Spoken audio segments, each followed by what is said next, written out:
figured with this time we give Chris some time to get on. You know what I'm saying? You said something? Can you hear me? I can hear you. I don't know if you can hear me. Yeah, I can hear you. Okay.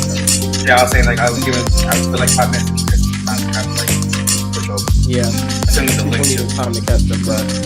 Yeah. Bro, that ending was crazy. It was expected. But I like it because they didn't bring Roman in, so it's like you're still waiting for him.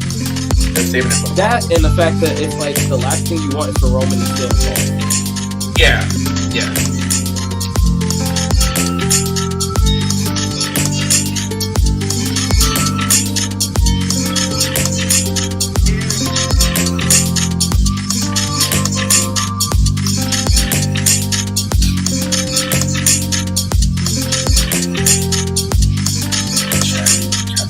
Are you recording this by any chance? Yeah, when we go live, we record every time. Okay. I gotta start working on getting those snaps and stories out of it.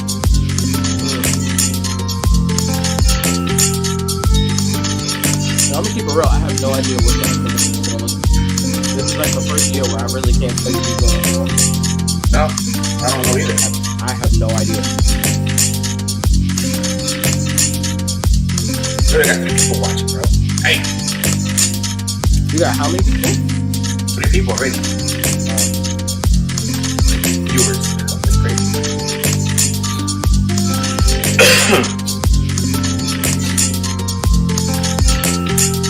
20 seconds. Let's go. 20 seconds.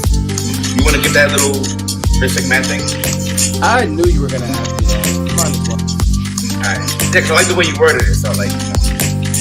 I don't remember what the fuck I said. I really couldn't tell you what the fuck I said.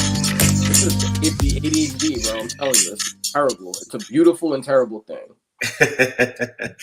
Everybody, welcome live to the Heel Heat right after SmackDown. It was a little delayed. We're gonna give some time people to come over after Crystal's Wrestling with Honey show, and we're giving her some time to kind of come over here.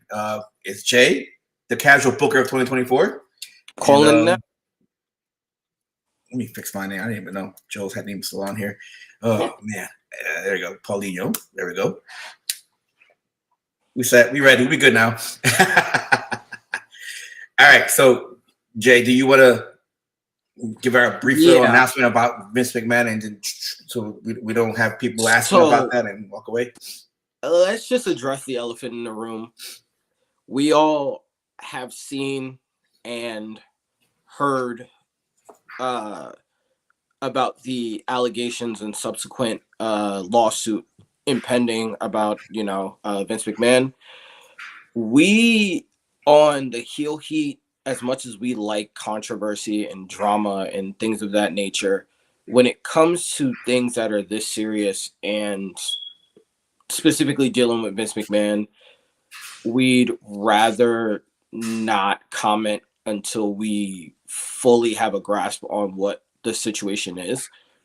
Again, not going to name names, not going to make any inferences or implications or anything. The only rumor I'm even going to acknowledge is that apparently Brock Lesnar's been pulled from the Royal Rumble.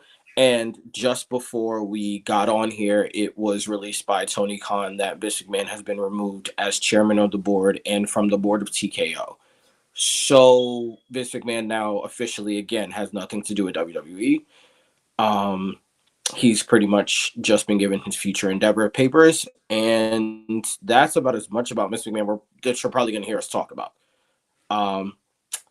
We're definitely, as the wrestlers have been instructed, going to focus on the main thing, which is the product and the wrestlers and the entertainment side of it and the enjoyment side of it, because frankly, if this is proven to be true, we don't really need to speak on the kind of despicable human that would do something like that. So I'm just going to leave it there. And I don't know if you want to add anything, Paul. I don't know if Honey's going to want to add anything to it. None of us are really that comfortable talking about it, frankly. So, I mean, it is what it is. We've all seen the reports. So I'm just going to leave it at that. And we're going to focus on the Royal Rumble. And to being excited for the first time in a very long time. The only thing I'll add is that it just came out that WWE removed Vince's merch when he won the 1999 Royal Rumble. That's been removed from the shop. That's the only thing I'll add. And again, what you said and what Wrestle with Honey said on her watching live SmackDown with her, we'll only say that and leave it as is because we are just talking about the wrestlers and what they do on the shows and all that stuff. Talking about this does nobody any favors. It's not.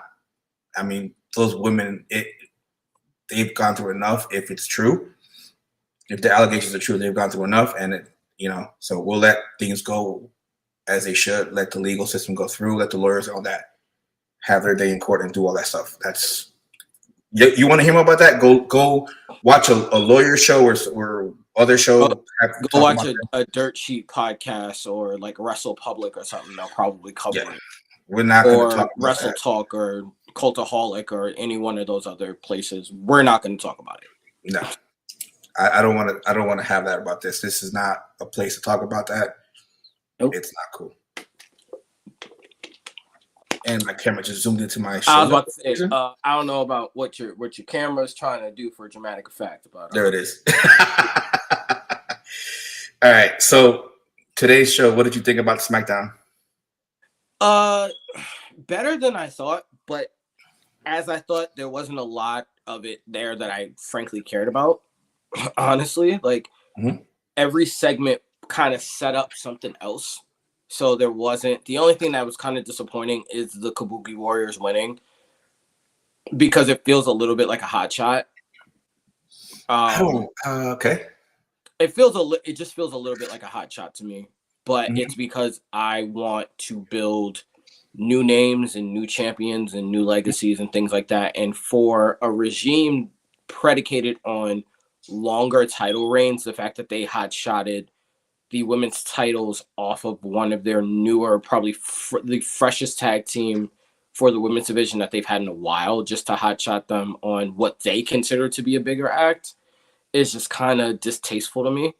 That's just a personal thing for me. I like the Kabuki Warriors, never loved them, never really cared too much about the pairing personally. But that's a personal thing. Like I'm not a big Kabuki Warriors guy. It's not that I never got the gimmick. I got the gimmick. I just don't care. This is the best way I can put it. I don't care. I get it. Katana and the other one whose name escapes me right now, Kaden. There we go.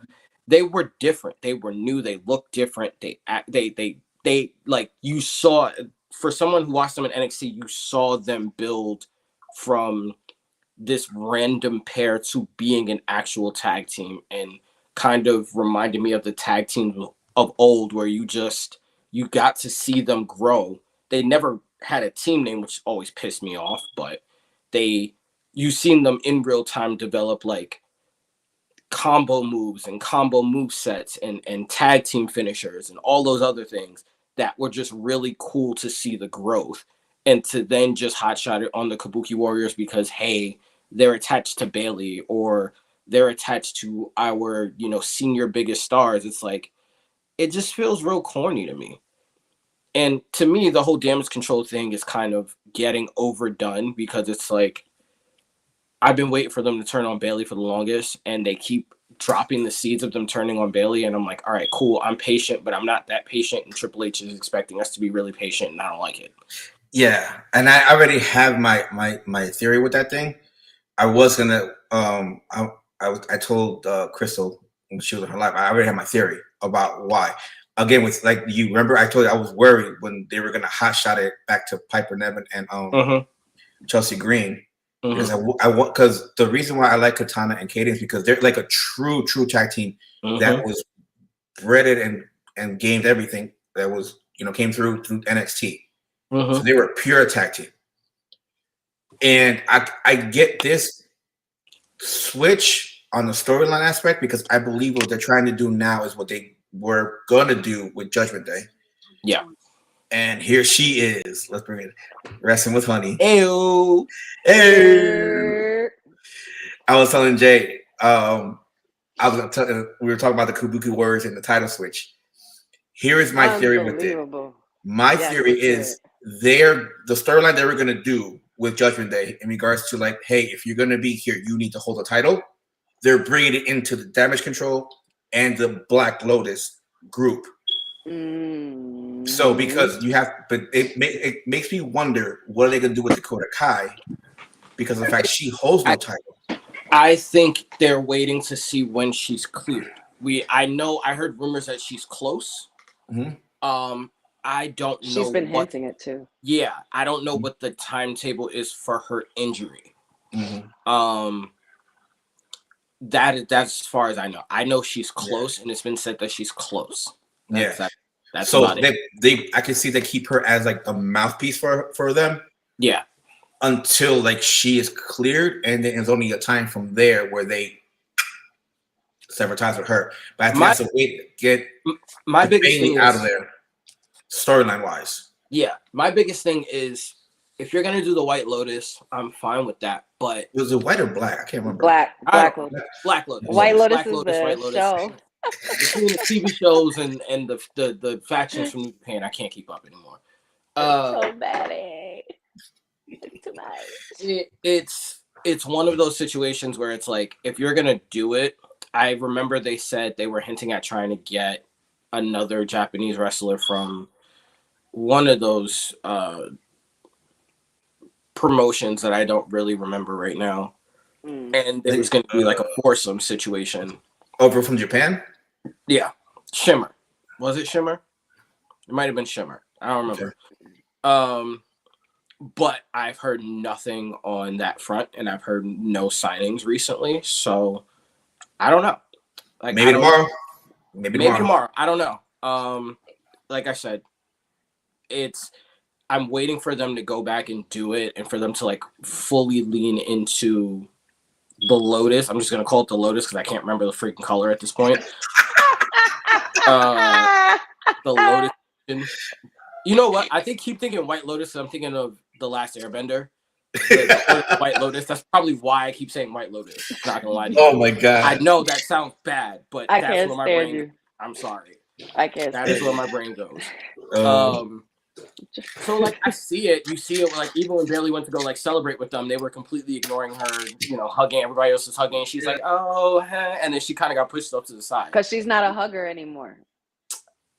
That also plays into the storyline I didn't even think about. But it's one of those things where they keep pushing Bayley off to the side, but it's just a weird. My problem with this storyline is completely that I don't really know what is the point of Io holding the main title when she's not the main character. And that is what's irritating me in this whole thing is that she's too small to have like the Brock Lesnar quiet killer energy. What is with everybody's cameras turning? What is Don't know. What kind of shadow demons y'all got in y'all house? It's the Puerto Rican people, man. I don't know what's good with y'all. I got ghosts and shit in y'all house. What's going on? Y'all need to burn them damn candles or something. Walk around with the sage. Where my sage grab the do something. I didn't even light it today. That's what I'm saying. Do something. No, I have. But real quick to piggyback off that, I have this little contraption thing that reads your face when you press the button, and once you're in it, like it just moves. And lately, for some reason, it has a mind of its own. I don't know if it's following me or the mic, so I'm just gonna leave the mic right here and just stay here. But sorry. But yeah, back to what I was saying. Like that's my whole thing. It's like, all right, when we gonna do this already? Like, I need to see the vision because I don't see the vision.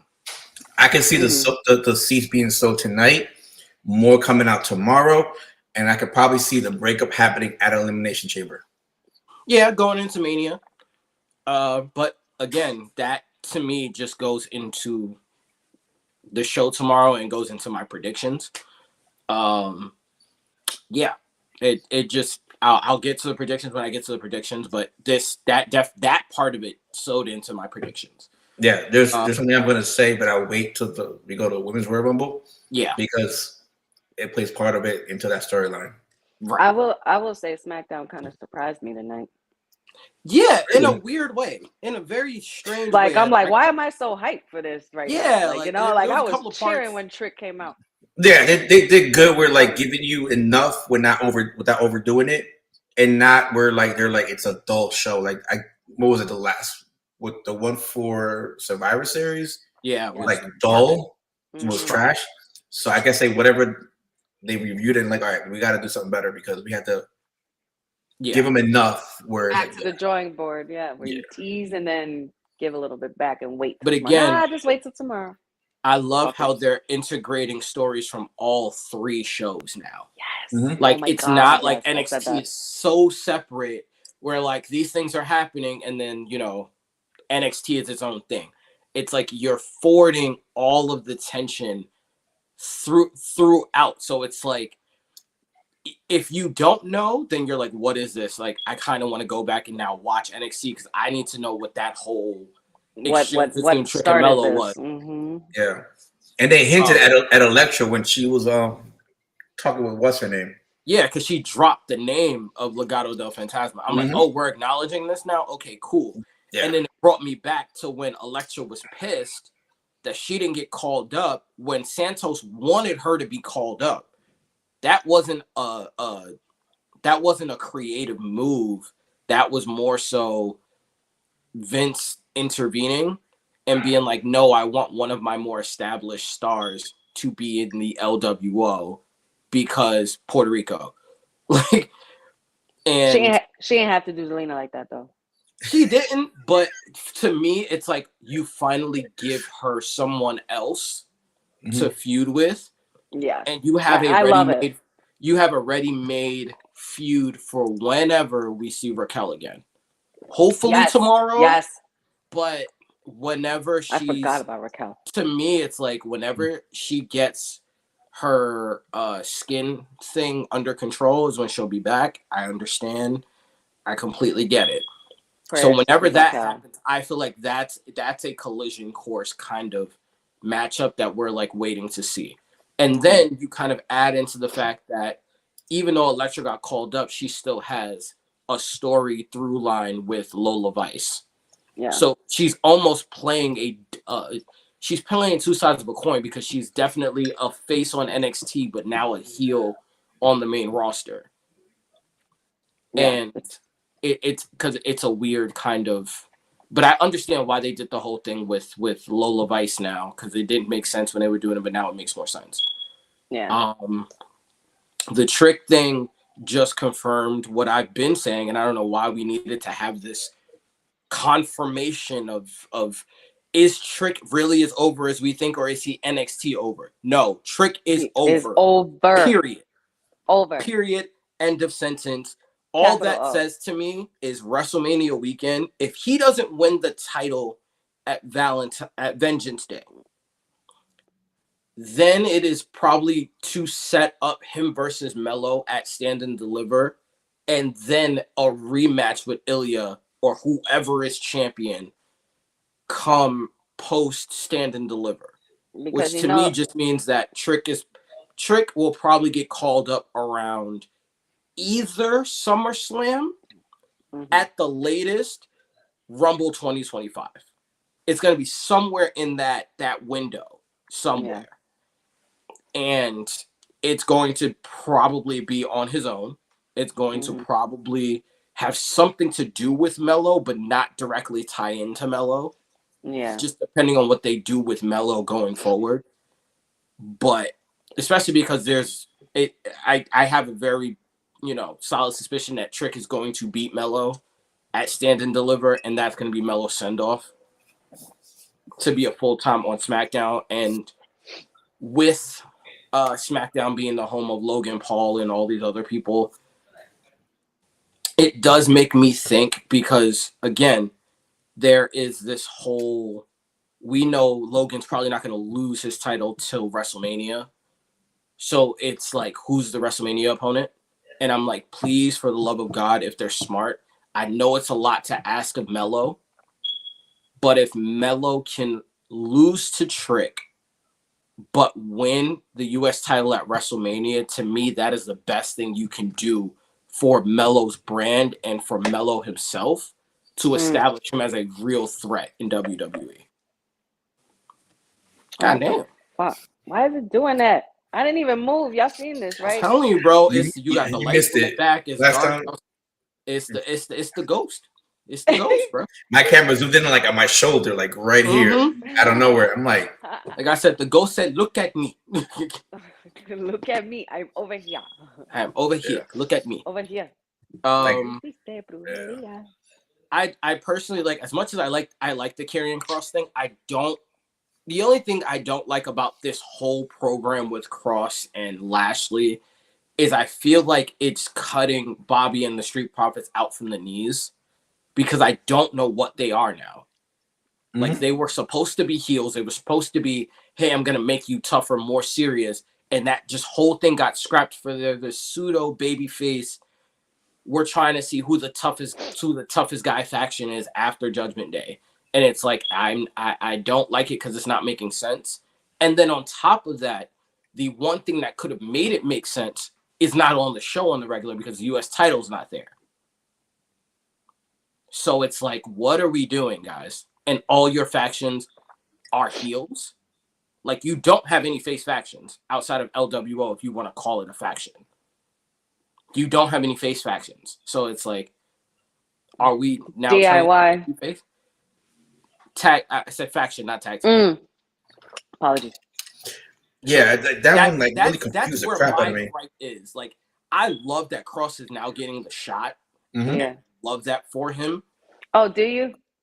I do. I truly, I'm so grateful that we kind of hung in and let Triple H cook and marinate that.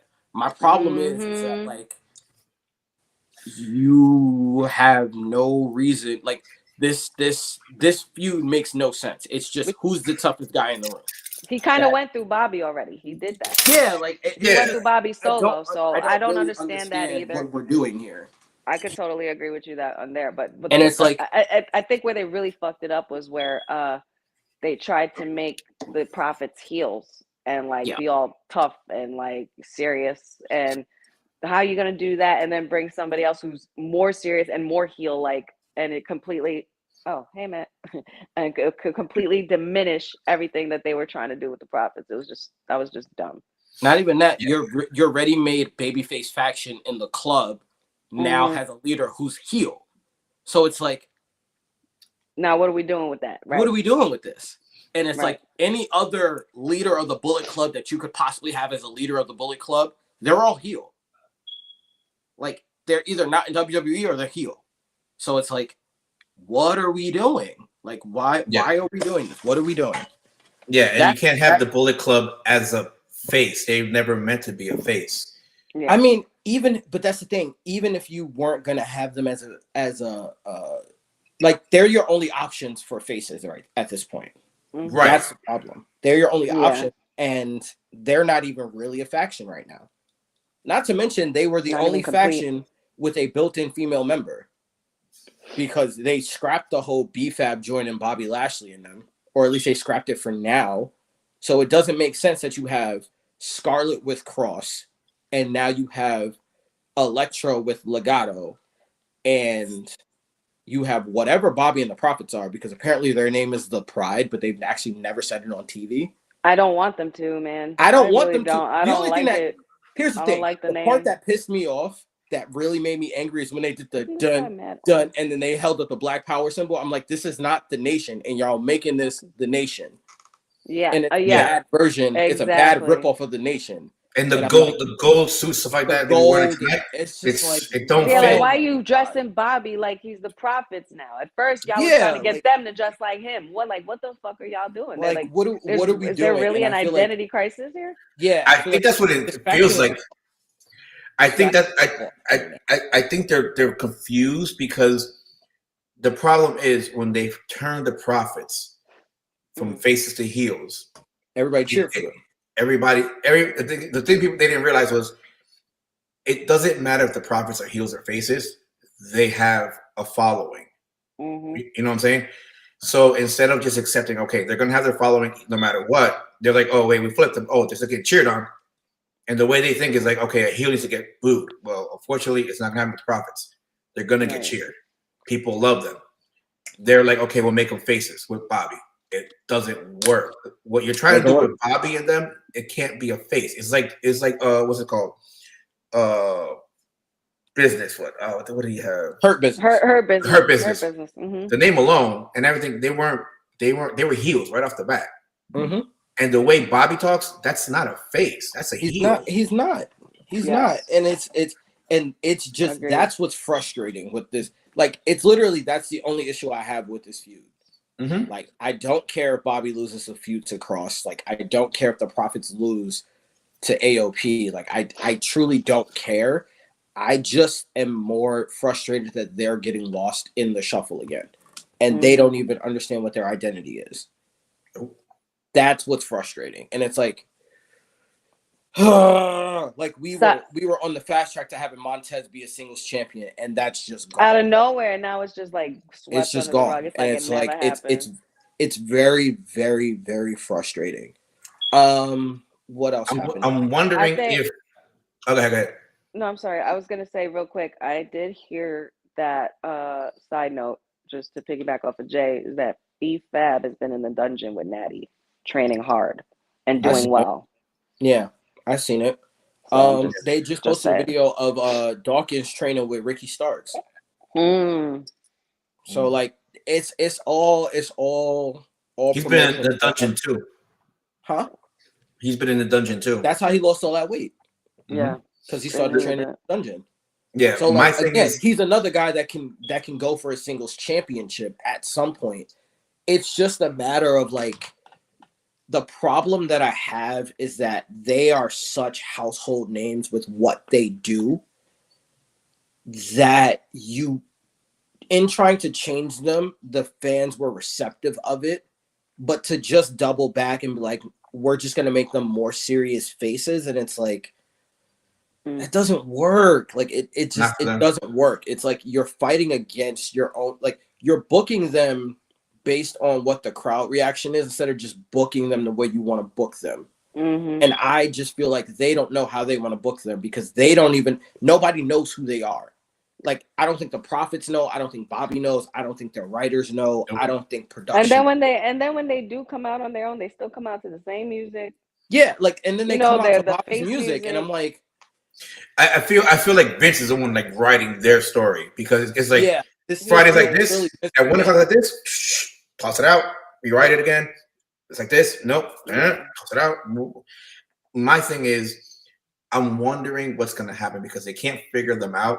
And now because he has a show coming out with Bianca, if that gets very, very popular, do not be surprised if this faction has a short run and they pivot and they push him to the roof because he has eyes on him from the show. The new Miz and Mrs. Yeah. Yep. What else happened tonight? Of course, the Trick and Mello thing. Trick is over. Like it's official. Like it's not fabricated. It's not any sort of BS. Trick is for real. Believe the hype, honey. Believe the hype. Oh, they brought back the picking of the raffle out of the Love that. Like that. They did it last minute. Raw. Wait till the very end. Yeah, I just wish they would have done it on Raw. That's really my only gripe is that they didn't do, like, it's not a consistent through line. Like, I would have loved for them to do it on Raw, NXT, and SmackDown. So like, but I feel like that would have done like what we wouldn't want, which was them giving everything away. Yeah, right. That makes it's counterproductive. Like, here's the thing though, like if you have it where like I'm not gonna care if Braun Breaker shows up. You know what I'm saying? So like his music hitting, I don't really care about the pop. Like I want him to be in the Rumble, but I don't care if that makes sense. Right. So like you have it where with the Dusty Classic, it's like you tease Trick and Mello being in the Rumble, but like we don't know. Where it's like the people that you know are gonna get a pop, like Corbin can pick a fucking raffle thing.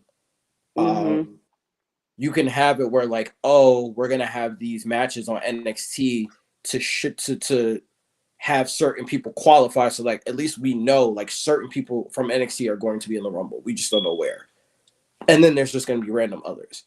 But like they kind of shortchanged themselves because they didn't do this on Monday. That's my only thing. What else? Yeah, and then there was a closing segment where I'm like, really? No, it was the teasing of Jimmy going after Seth for the World Heavyweight Championship. That is so. There's so much there underlined because Paul Heyman said he's like, there is more. It almost sounded like he said there's more than one path to being the tribal heir. And it feels like Paul Heyman this whole time, if you really take a step back and look at the entire run of Roman Reigns, Paul Heyman has been simultaneously building up Roman Reigns and tearing him down from the inside. So the ultimate downfall of the bloodline for me, the story there is that it's not Roman Reigns, it's Paul Heyman. And we've been talking about him losing the Usos, losing Solo, losing this, losing that. I think the bigger story here is at what point is he going to lose Paul Heyman? Yeah. And if that's the case, is there going to be another Paul Heyman guy, or is that going to be it for Paul Heyman? Because there's a lot of potential for Paul Heyman to bring back that kind of Paul Heyman guy faction, specifically in NXT. There are a lot of guys I look at in NXT that's like, ooh. He would be a Paul Heyman guy. He could be a Paul Heyman guy. That could be a Paul Heyman crew. I want him to do like what Bobby Heenan did with the Bobby Heenan family. And then, like, I'm a Paul Heyman guy, but it's like not just one. It's like 4 or 5 wrestlers. It could be a tag team and 2 other single wrestlers. Right. And you kind of see Paul Heyman just kind of create like all his menacing things. And you've kind of seen it already where like Paul Heyman will say, oh, I got sent by Roman Reigns to go down to NXT to make sure that this person and that person know that we endorse this person and that person. And it's like, like for me, Braun Breaker is the perfect Paul Heyman guy successor. Yeah. Like he would be great for the next Paul Heyman guy because he would already have a built-in feud with the bloodline. And you could totally hear him announcing him too. Right. I got something. You got Braun Breaker versus Solo Sikoa like coming off it because there's already a little bit of heat there anyway. Yeah. So it's like there's a lot to play with there. There's a lot There's to too many. There is. It's so much. Ooh, I got an idea. I got something popped up in my head right now. You ready? And I get it. We've been going on for I've been going on for almost 40 minutes about SmackDown. We haven't gotten to the Rumble yet, but Paul asked, so we are live, right? Yes. Yeah, we're live. Yeah. You ready for this? I gotta do a Kennedy like this. Like, all right. Shit. Let's say this. Let's say you got Braun Breaker, you call him up. He goes after Solo, right? You have somebody go after Jimmy, right? You have all these individual people going after everybody on the bloodline. Okay. And then on the night of, you see like Solo has his fight with Braun Breaker. And there's a slight where like there's a miscommunication between Paul Heyman and Solo. Solo loses. Jimmy has his match. There's a miscommunication and he loses. At the end of the night, you see Roman with whoever, and then Solo and Jimmy come out to help him, and you see Braun Breaker and the other guy, whoever it is, come out to squash that. And you'd see the turn where those two plus the guy that's facing Roman are Paul Heyman guys. And that is the flip. That is the flip when the tribe with the wise men literally just like, nope, I'm gone. You lost me. I'm out. You're on your own. I don't know, man. That's I pretty mean, crazy. and Roman doesn't have to lose. He could. It could be like a DQ, whatever. He That- It doesn't could just be have some. to. It could just be Have- something goes wrong. Yeah. Yeah, he doesn't like Roman doesn't have to necessarily lose the match. Mhm. He could win by DQ, but like it's like he's like he's like this, like holding his head, like I just lost my wise man. What am I gonna do? You know what I And mean? then that really starts That's to when you be- start seeing the implosion. Yeah, that's when you start to the really see- the Michael Corleone of it all. Mm-hmm. You too, Fredo. You too. Hmm But I'm telling you, like, can you like you have the Paul Heyman guys. You have them set. They don't have to feud with the bloodline. You can take them apart away, but you already have the bloodline being dissolved slowly because now there's no wise man. Now it's like, okay, now Roman has to do everything by himself. Right. Figure it out. Ooh, Yikes. I mean, Roman's gonna have. I mean, you thought Roman was stressed last year. He's gonna have a lot of stress this year, but I think he'll be okay. Yes, but Homeboy's just trying to last till September. That's it. That's what, and that's what's gonna happen. But that's another way to like, because we're all figuring out like how is he still gonna have this?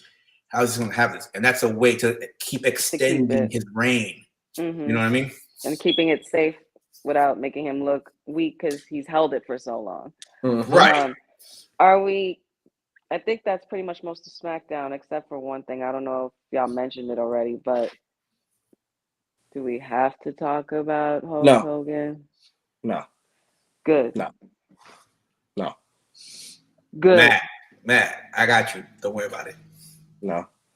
He said, Matt, I got you. Don't worry about it. Paul.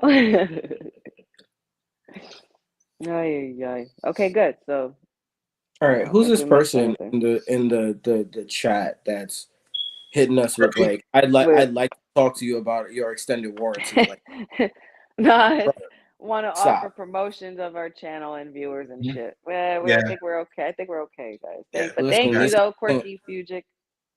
This feels very like car insurance-y, bro. It feels very scam likely on the phone. Yeah.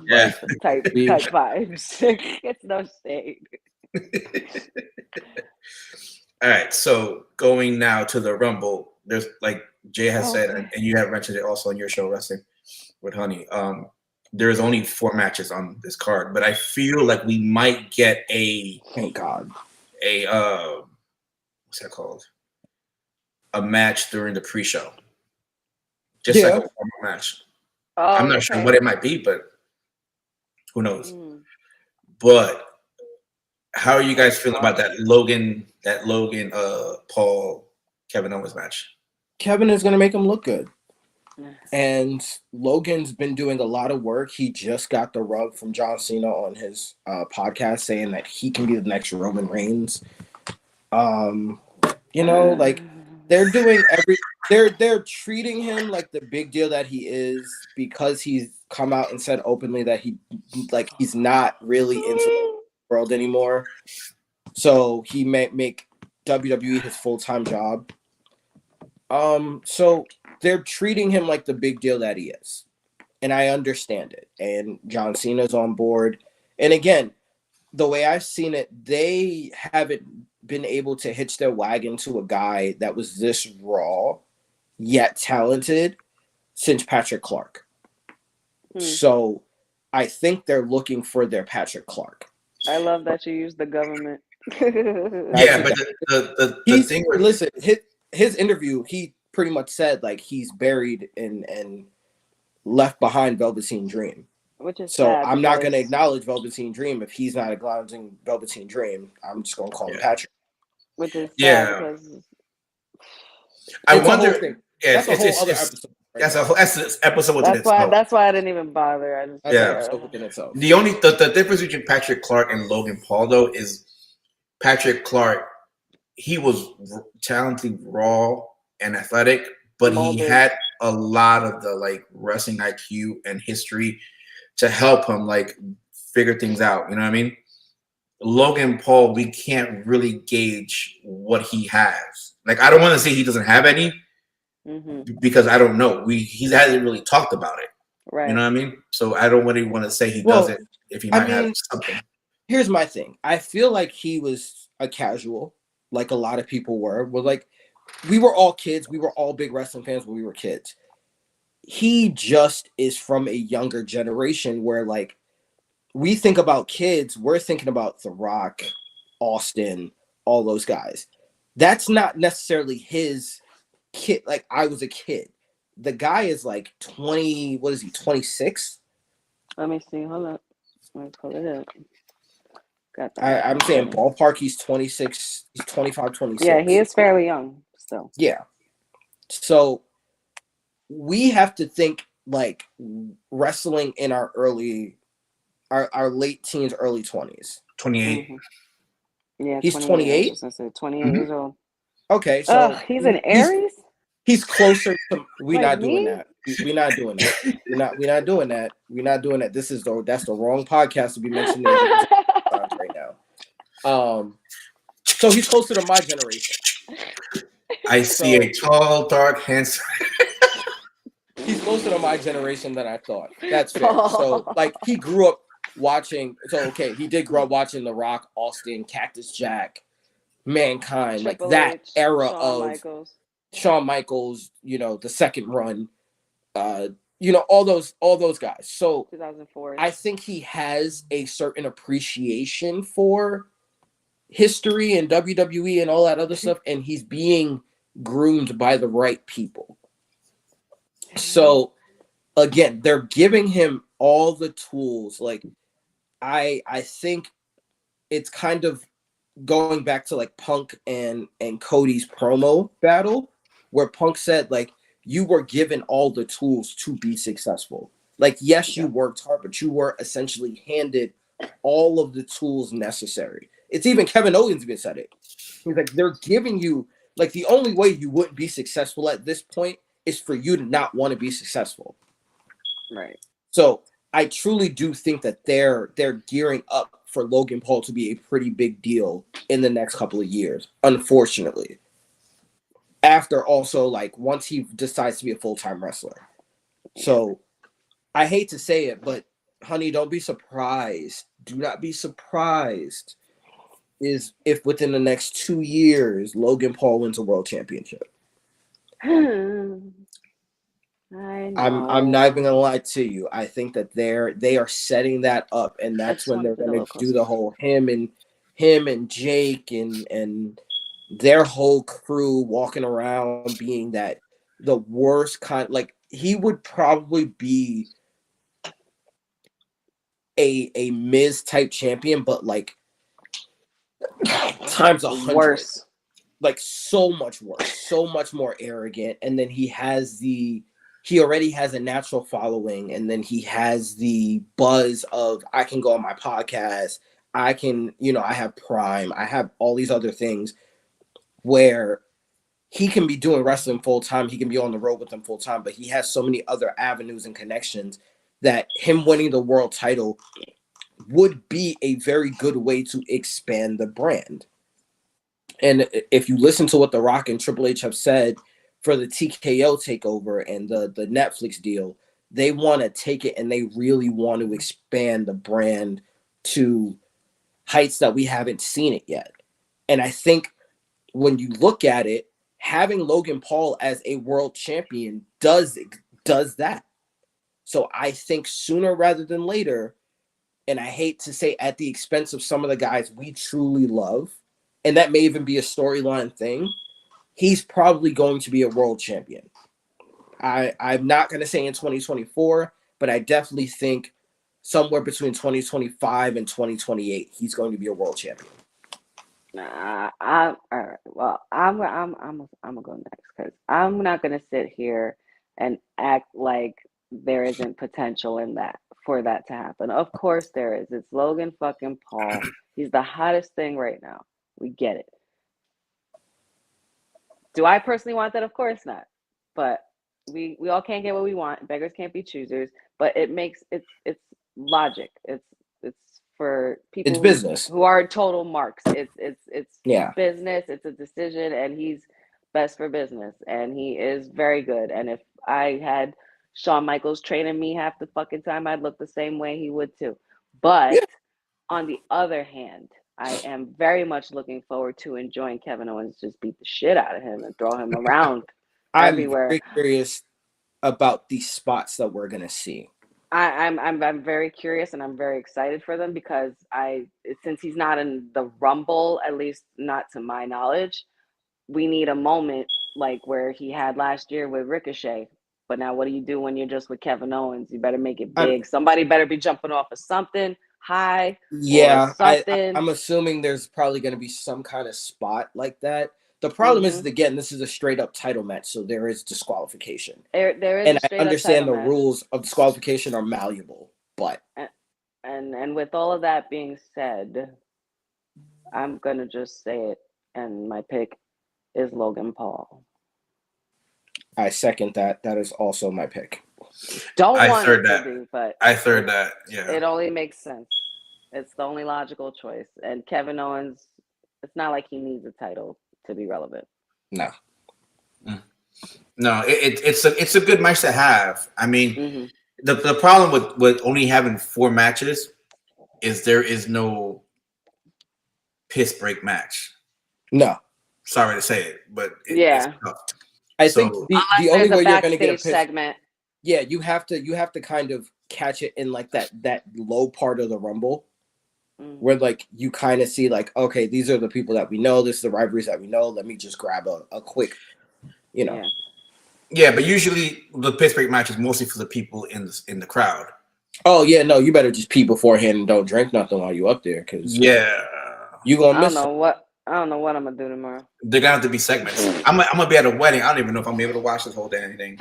Oh, it sucks to be you, bro. I'm literally, I'm doing all my errands super early gluing because go to my TV. and my tomorrow. brother's I'm not birthday leaving. is like Sunday, so like I need to not only watch the Rumble, but then you got, you know, Championship Sunday.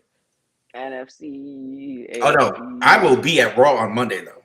And then you're gonna be like, come Oh, on. and you're going to Raw. Oh, Going y'all to the killing me, man. Monday night after the Rumble. Follow us on Fire. Instagram because I will be going live on the Sports Market Analyst. So you will be seeing some stuff live from there. You better be filming some dark matches, damn it.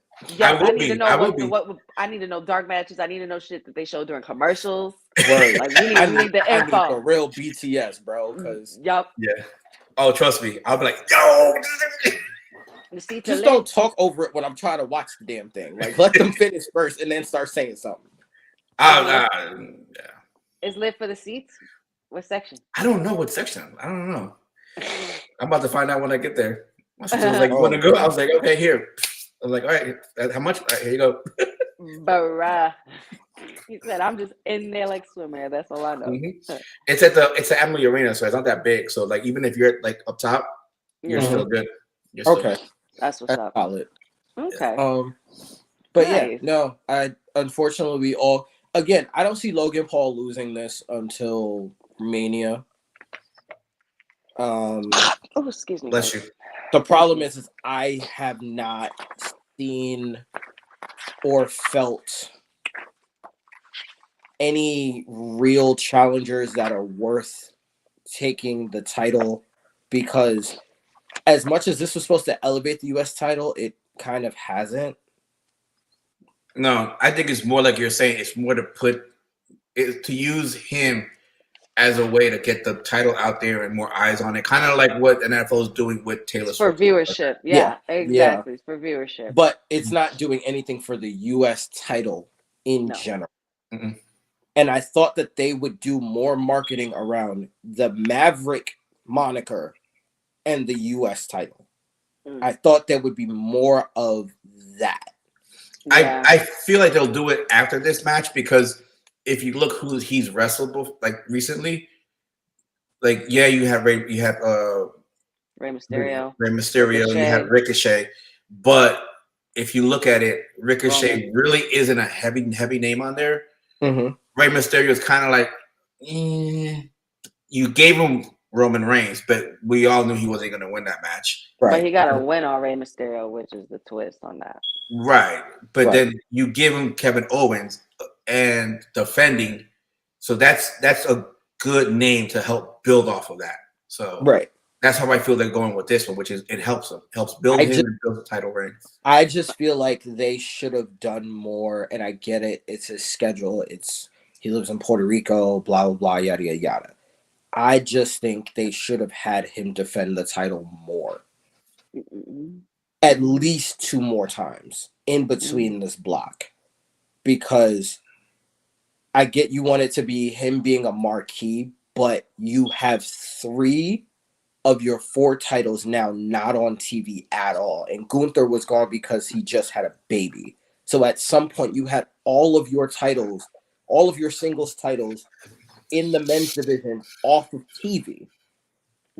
And that's why I feel like going into the Rumble, it's really hard to invest a lot of energy into anything else outside of who the winner of the Rumble is.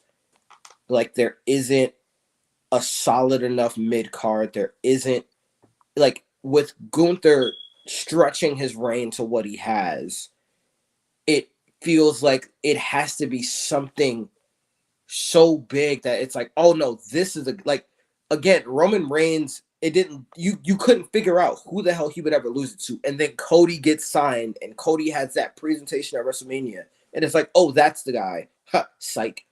But it has to be that kind of feel to it where I'm like, bro, I would love it.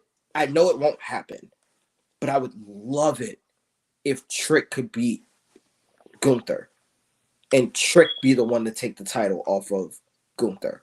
That's a bold ass statement right there. I would love, but again, it's the type of move where what WWE used to do with the mid-card titles and what WCW used to do with the US title, where like we're putting over name this. Yeah, this is the stamp. This is the guy. We're putting the title on him after one of the guy that we're now ready to put in the main event is putting over the next guy.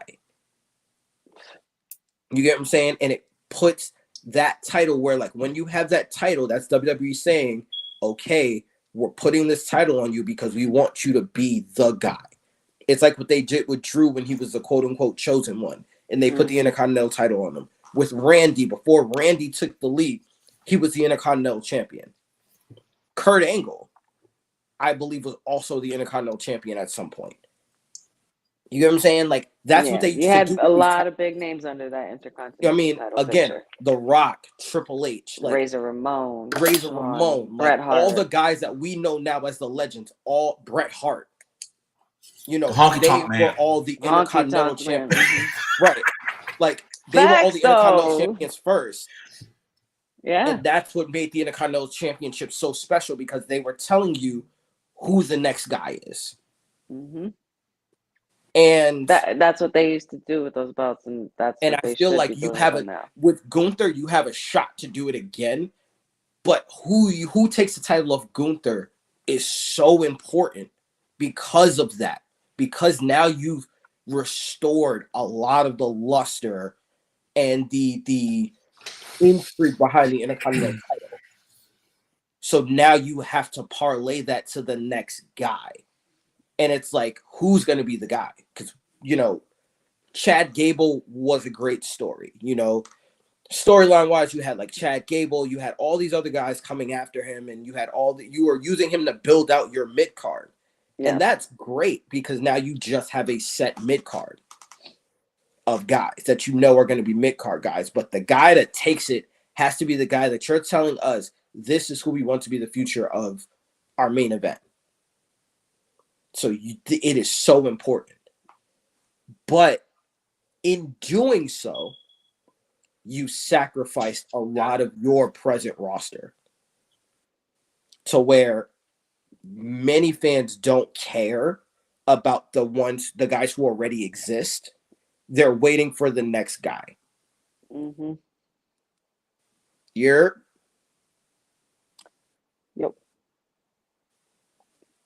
You know what I'm saying? So that's what I'm going to finish my rant at. But again, I think that goes to the U.S. title, and the U.S. title is kind of the same, and you need to market it the same way. but in taking it off of TV and jet setting it around the world, but not reinforcing that with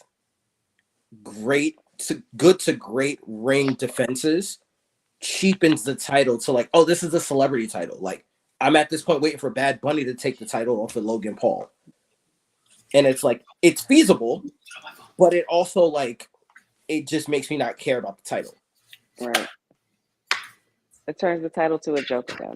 Yeah, It they does. are. And it I don't think they're doing it intentionally, but they're just doing it. Like you can't, but like you can't. There's like it's crazy because you have NXT and they have the North American title. That belt is more prestigious than the way they're rocking the US. Yes, absolutely. And it's like they're using the North American title as like their light heavyweight European title, but that title to me means more than the US title. Right. I think with the US title, we have to give it time because remember that was put on him before Trips took over, I think. Yes. Fair. So we have to figure. He's probably trying to figure out, all right, what am I going to do with this belt? Like, I get what we're going with, but how am I going to? He's probably trying to prepare the next person to take over to have that reign that will make it relevant again. Who that could be? That could be Carmelo Hayes. That could be Trick. That could be anybody. You know what I mean? Anybody. We just have to play that waiting game because he has to figure out who he's got. And I think I agree with you. I think it'll happen at Mania where he drops the belt. It has to be. It has to be at Mania. But the issue that I'm having is I can look at the Intercontinental title and be like, oh, it could be this guy, it could be this guy, it could be this guy, it could be this guy, because Walter, still calling him Walter, I don't care what y'all say, he had so many bangers and he has so much built-in history with so many people that you can tell so many stories. He already has his own story. Like everybody has their own story now.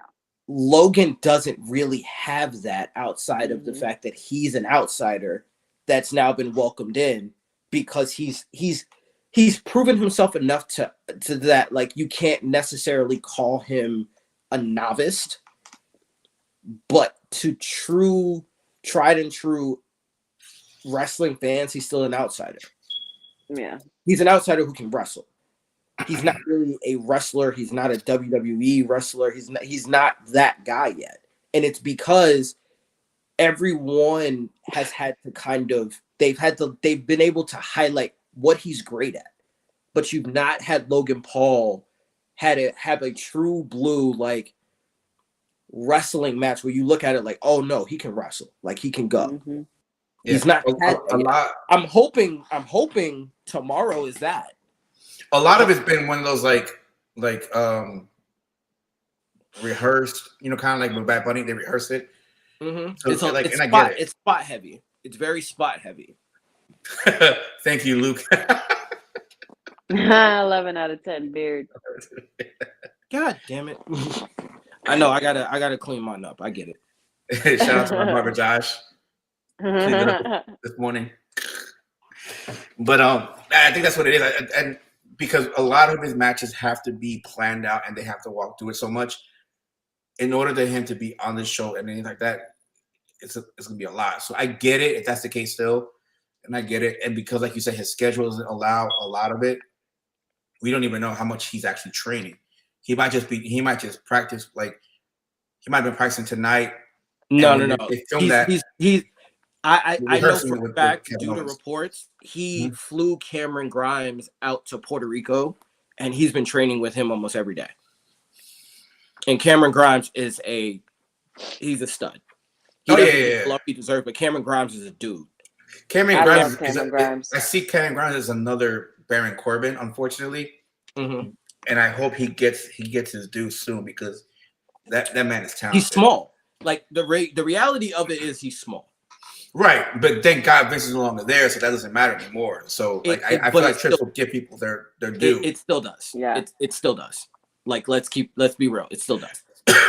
Let me ask you a question, and this is to me gonna judge whether it's true or not. Seth Rollins is 215, 220, right? Right. Mm-hmm. Can you see Carmelo Hayes being a world champion right now? Not right now.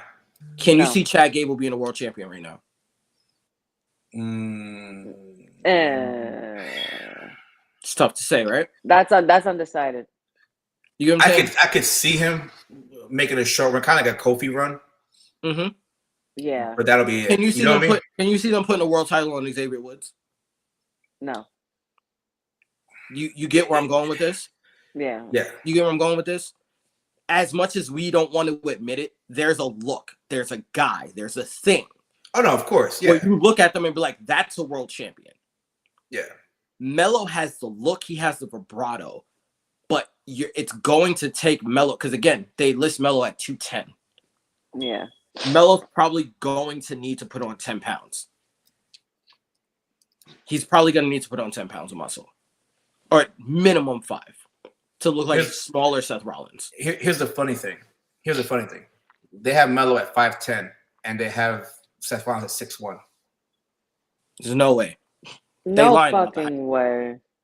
They're lying about the height, because them dudes is almost the same height. Melo's probably my height.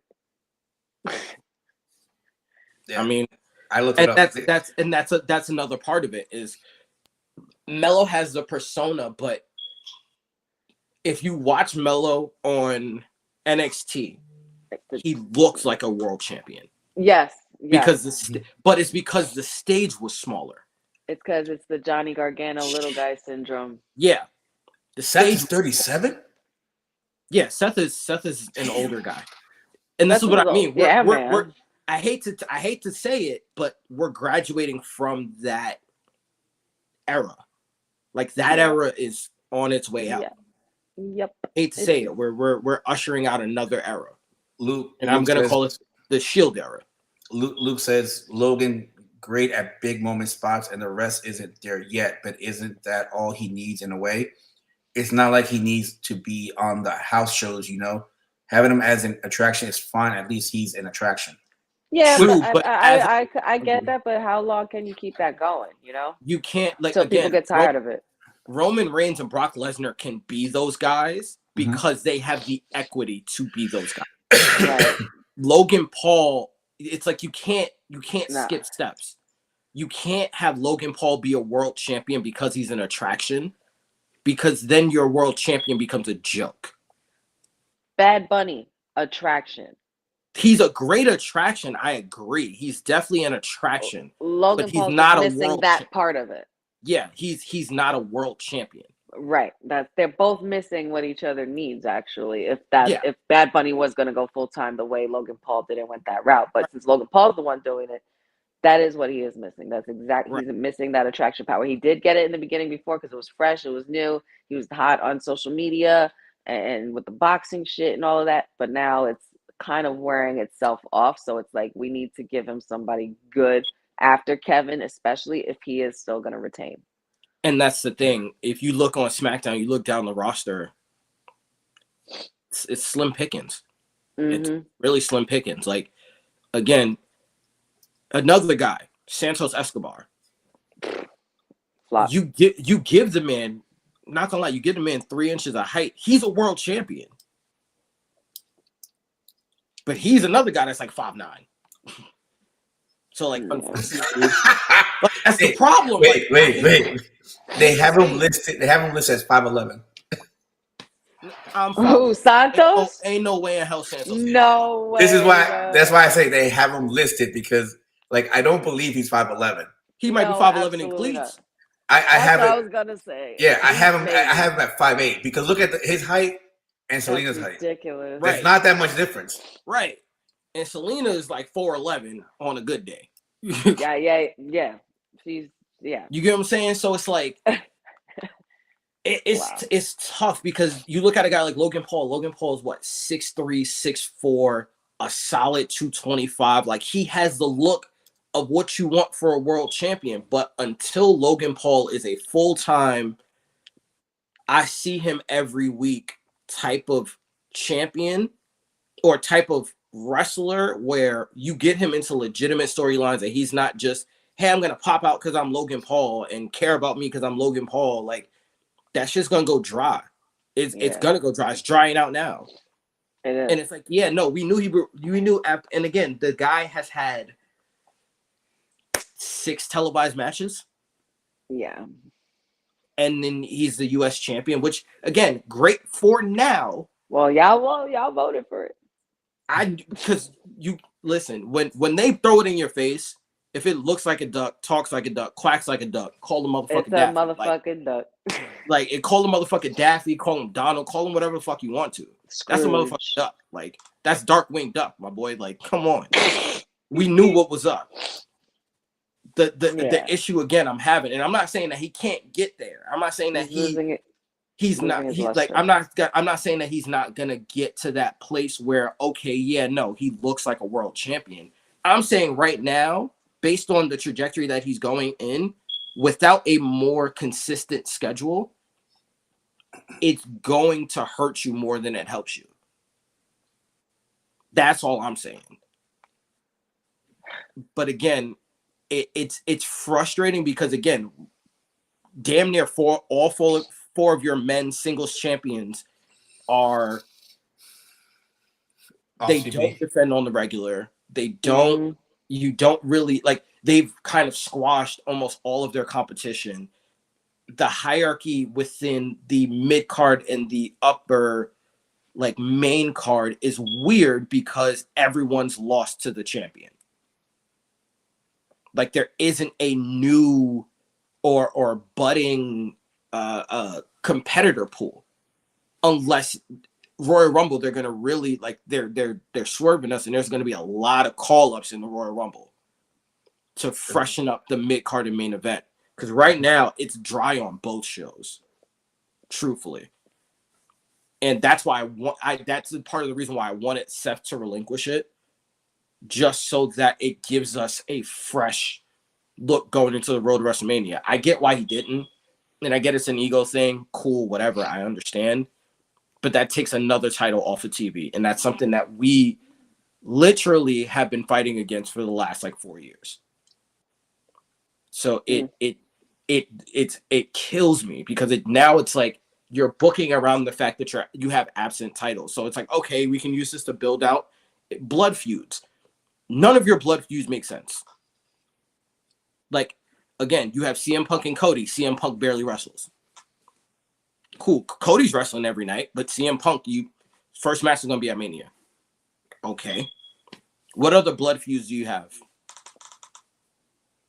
I'll wait. What, Ivar and Chad Gable is probably your next hottest feud. Realistically, that's your next hottest feud. I know, but it's like every other feud is built off a faction, and it's not really a feud because the factions politics are the mainstay of everything. So it's like, this is great, this is cool, but let's not act like there aren't some clear and evident holes that need to be patched up right now. Luke says, hold on a second, let me say it. Luke says, he'll never go full time. It'll just be a returning attraction schedule until that utter produces nothing but dust. If it brings a younger crowd for even one match, it helps the demos. That's why he's there. Hasn't that always been WWE though? Hot, semi-hot main events, relatively cold mid cards, opposite to WCW. I absolutely disagree with that, because there was definitely a time where your main event was hot. Like back when we had the European, your mid cards were hot. The mid card was on fire because you went through. You had all your up and coming younger guys, essentially your NXT guys, fighting for the European, working their way to possibly get a shot at that Intercontinental title. And the Intercontinental title more or less went through DX. Yeah, like I was gonna say, I hate to be like the broken record, but if you just look at the Attitude Era, literally you had storylines. Everything was important. Everywhere. Even people that didn't have titles, like, was crazy. Like I remember the faction wars, Los Boricuas. What was that? DOA, right? Or Disciples. What was that? Then you had what other faction was there? Crap, there was like a faction. You had factions versus tag teams versus the Ministry of Darkness. You had like the Ministry Domination. corporate, Yeah, you had all APA, this. you had Even the Godwins and all that yeah, shit. you Like Yeah. had you're talking you had factions like Godfather that. and his Yeah. hoes. Like you had all of these different things going on, and they were all TCB. important. And they were all attractions. But at any given point, any of those guys could win a title, and you were excited about it. Mm-hmm. The absence, and that's what I've been preaching this for. I Paul, you can tell me since we started this, I've been preaching this. Mhm. We need a lower mid card Oh, title. yeah. We've talked about like what title. I said like a TV. I said TV title. That's I what think it WWE comes up had. every podcast. Yeah, like Like, we've always talked I don't know about it. how many times I have to beat a dead drum. We've even mentioned it for the women. Like they need to have like a U.S. title, an international IC title. Don't even get me for the started with women. that. I've been saying that for years. And that's what I'm saying. It's like even in like the way they built out NXT, granted the roster is smaller, so you can do more. Yeah. Where they have it now, where like the break, like you have the breakout title, you have the Heritage Cup, which is essentially your pseudo European title, where you have Noam Dar, who you know, small as hell, has his own faction. They're funny, they're comical, they're serious, they're this, they're that. You're building. They are. Yes, they are. Don't disrespect Noam Dar and I don't even know totally what will the because I faction don't is, see something it. for. I never saw it and I still don't see it. It's no shade. But again, I really don't. it's one of those situations where he's the type of character that you want to lose, is what I Yeah. mean. Yeah, So wanna you see him build get up beat up. others around him that you want Mhm. to see him, that you want to see him lose to. Mhm. And in doing that, you build out and you flesh out your lower middle card. The North American Championship has been one of the most well-booked mid-card titles I've seen in the last like 20 years. Like it is diverse. You've had stars go on to be world champions. You've had them hold it twice. You've had all of that. Yeah, no, the disrespect for Noam Dar is ridiculous. I'm not even trying to be disrespectful. That's The disrespect for Noam Dar is I just don't see out of it. control. Y'all are out of control with this. I'm not agreeing with them because I like Yeah, Noam. out of I'm just control. saying. It goes I back tried. I will really not tried. stand But I for can't. this metaphor. I will not stand for this metaphor slander. Okay, This is get that man his blasphemy. flowers. At the very least, he is a damn good wrestler. He who is very annoying skilled. as I hell will as give it, him that. and He he's is skilled. annoying as hell as a character, which is what he's supposed to be. He's literally what he's supposed to be, and y'all like, nah, I'm good. He's giving you exactly what you want. Yeah. But again, he's also, you have to look at it where he doesn't make sense as a North American champion. He'll probably never win an NXT title. Hell, he may not ever even get called up. Right. But he serves the purpose for what he serves what you need him to do, which is building out. Like you get a guy like Josh Briggs, who's fresh out of a tag team, and you're trying to build him into a single star, a la your next Baron Corbin. And having him feud for the Heritage title is his first real taste of single success. So which is what Noam Dar should be, and what Dolph Ziggler for a lot of years was. So basically, hey, Noam Dar would be good for him to come to the Rumble and get eliminated really fast. Exactly, it would be funny, or for him to get I would find funny, or for him to get saved. Oh yes, no, I'm not saved by Lash Legend. I'm not even like disagreeing with that. Yeah. I understand, but they're using him in a way where he serves his purpose, is what I mean. Yeah. He's very talented in the ring, and he's found a character in a niche that works for him. Mm-hmm. That's what I mean. And in doing so, to me, he gives you the blueprint of what you need to do on the main roster. Have a lower. Keep it coming, Luke. Something. What? I'm like, keep it coming, Luke.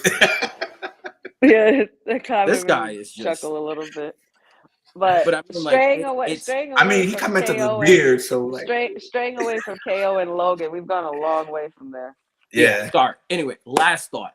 I'm saying that NXT is giving you the blueprint of, and the reasons why we need a lower middle card and we need a mid card, because if you're having all of these titles that are not on TV, like now you're at the point where I don't want to say a TV title because it feels very ECW, WCW. Yeah, no, I just use that as an example. Something that Right, but like it's a you title couldn't- that's literally on TV and consistently. It's a workhorse title, pretty much. 'cause Right. you're Right. which is why I defending it. really think they missed the mark on the UK title, because not only was the title beautiful, not only could you have had it be like a specific stipulation where you had a British strong style match, Oh yeah. the fact that you only had maybe like 5 or 6 champions by the time you could have moved it over, you could have essentially used that as a lower middle card championship and never bought it to NXT. The fact that you moved it to NXT was strictly, to me, only to keep it away from Vince McMahon, and I understand.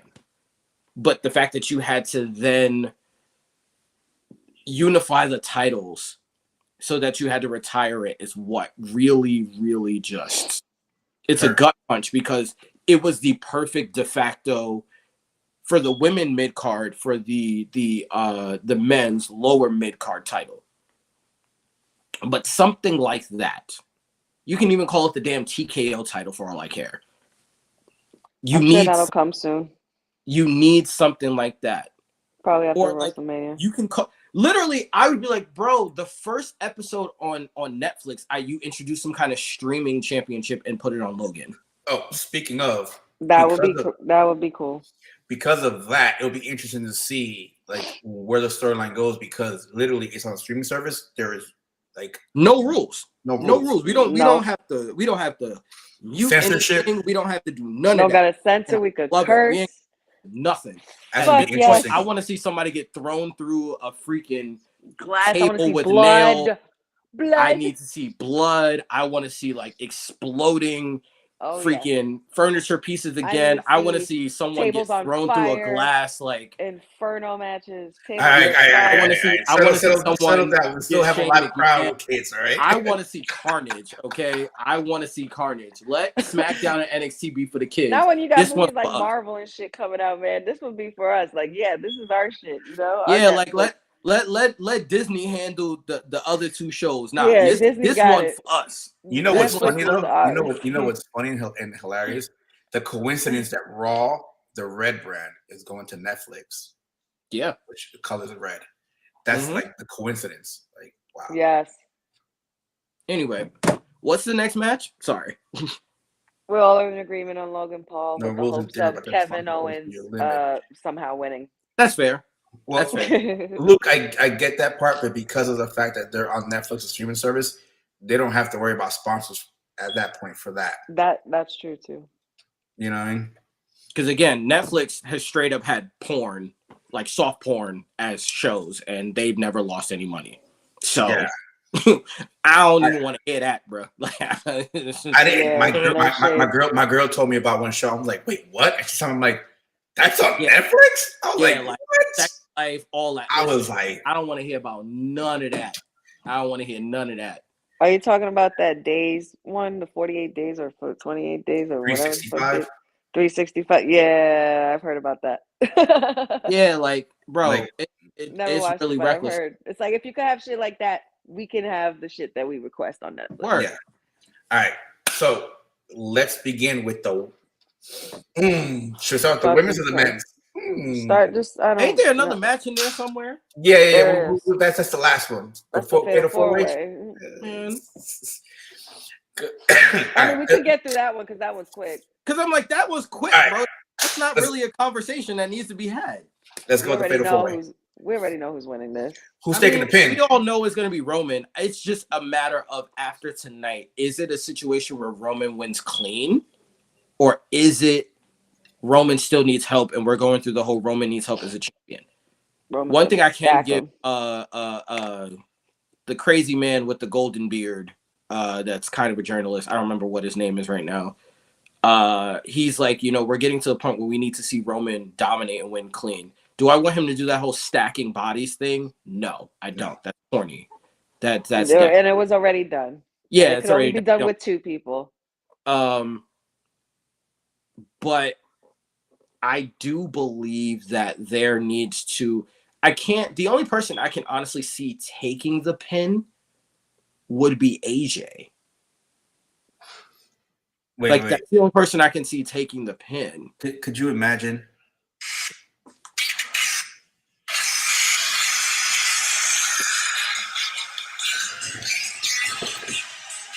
Oh my God, Paul. He's playing I thought fucking something was going on with NWO my music. Could you I imagine really he thought comes something out was and everybody's like, what? Yo, what is The going pop on? is Hogan and NWO. Oh, Maddie, I got you, Maddie. Ah! I swear to you, No. the only people that would actually care about that would be everyone who has No. gray hair. I'll go there because it's funny because that's a whole joke. But I mean, No. 'cause that's the only we can't. If you were to do that, you can't do the real American here. You can't do the real. No. It wouldn't work. It wouldn't work. Let me say it again. No. But I'm No. okay. So No. all right, go back to this. So you think AJ's the one taking the pin? That's the only person I can see taking the pin. I don't see how you give. I feel like it's going to be LA Knight to take the pin, but I just don't think that serves what you've done with him so far. Right. I think Randy could take the pin, but Randy's just coming back and is on a run. But I think Randy's the only person that can afford to take a pin and it not do anything. Valid facts. AJ just turned heel, so I don't really like. Of the four, to me, he's the most likely to take the pin, but I also don't see how you can have him take the pin because he just turned. I think Randy will take the pin because after this, I feel that they already sowed the seed for an AJ LA Knight feud. Right. As we all know. So I feel that Randy will be taking the pin on this one. And I think it'll be a situation where like it's not really like it'll be like after a couple of finishers. Like he'll hit BTF or whatever that BFT. There we go. That's the acronym. Blood Force Trauma, yeah, BFT. Yeah, he'll get hit with a BFT and then he'll get hit with a phenomenal forearm and then he'll get hit with a spear.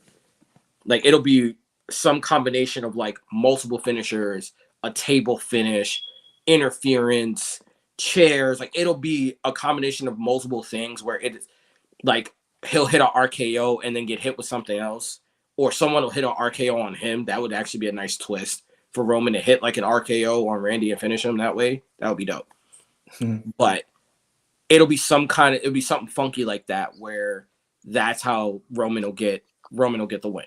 But of course, I'm going with Roman. We all know this. I'm gonna go with Roman, obviously, because I always do, and I always acknowledge my tribal chief. Unlike some That is a here. fantastic question, Luke. Sorry, but that is a fantastic question. Shit, I'm dying to know too. What is the plan? I don't like how that's hard to say because I would have said really Cody, is.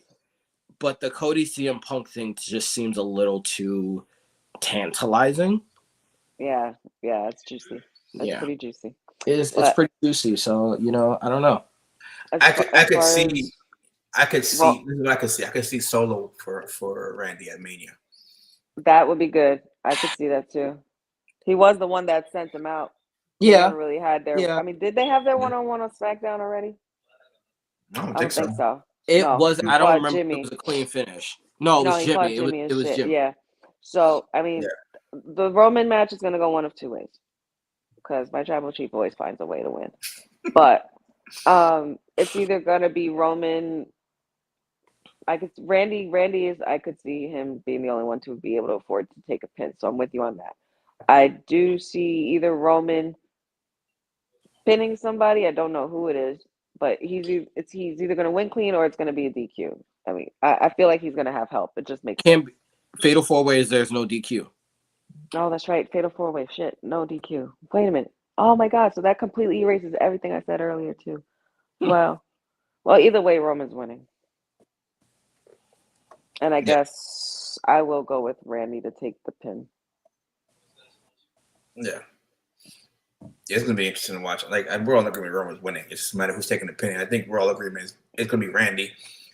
LA Knight and AJ got so much going on between them, and they're both former TNA guys, so there's a lot of like juiciness around that rivalry. So I feel like they could piggyback off into that from there. I think AJ's a big enough star with a big enough pedigree where that could be your WrestleMania match for LA Knight, which Yes. again, that would definitely make sense to blow off the feud where like you have it in that like these guys go, they do whatever it is they're gonna do. They may not even be in the Royal Rumble, but then you have a rivalry blood feud match, some kind of stipulation at Elimination Chamber, and you blow it off at WrestleMania. Yeah.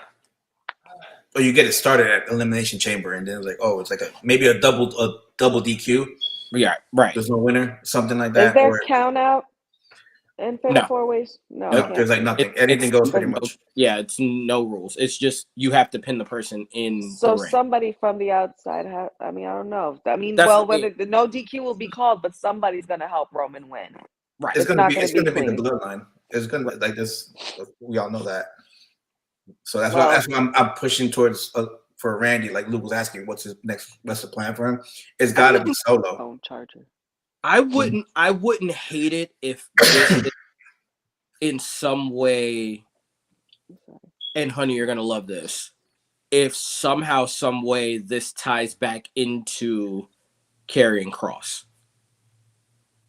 Because truly the dissension in the bloodline started with Kross. And Kross sowed the seed. So for him to then come back and you think he's going to attack Roman and he attacks Randy. And Randy has to, in a lot of ways, almost recreate Legacy, Mm-hmm. but with NXT guys. Mm-hmm. And then you have the blow off. Oh my God! Wow. You have it be like at Elimination Chamber, you can have an 8-man tag match, and then you have Randy and Kross at Mania, where you Right. put Kross over. 8-man or 6-man? Six. I'm sorry, the old guy in my brain was giving up the person. Yeah, Paul Ellers. Yeah. Six. Yeah. Okay. It could be. There's. You could have him go. You It can doesn't- honestly, you can pull the Creed brothers into this if you want. I was gonna say they don't have to be a tag team. They could be 2 single stars.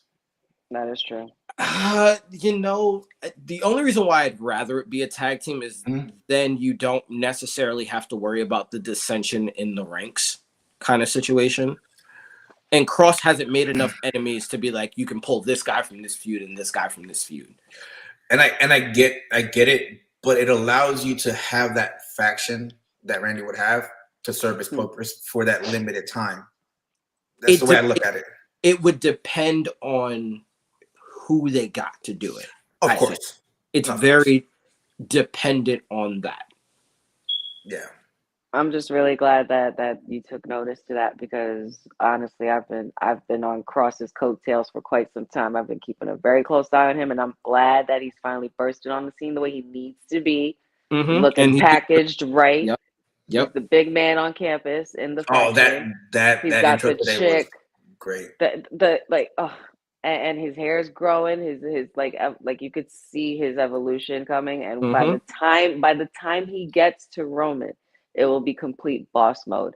I mean, I would have put it past somebody like Kross to be the guy to probably take Roman down. I mean, if you want to go that route, but Kross might have lived that already. Like, probably rode that train already with as far as holding a title. But you never know.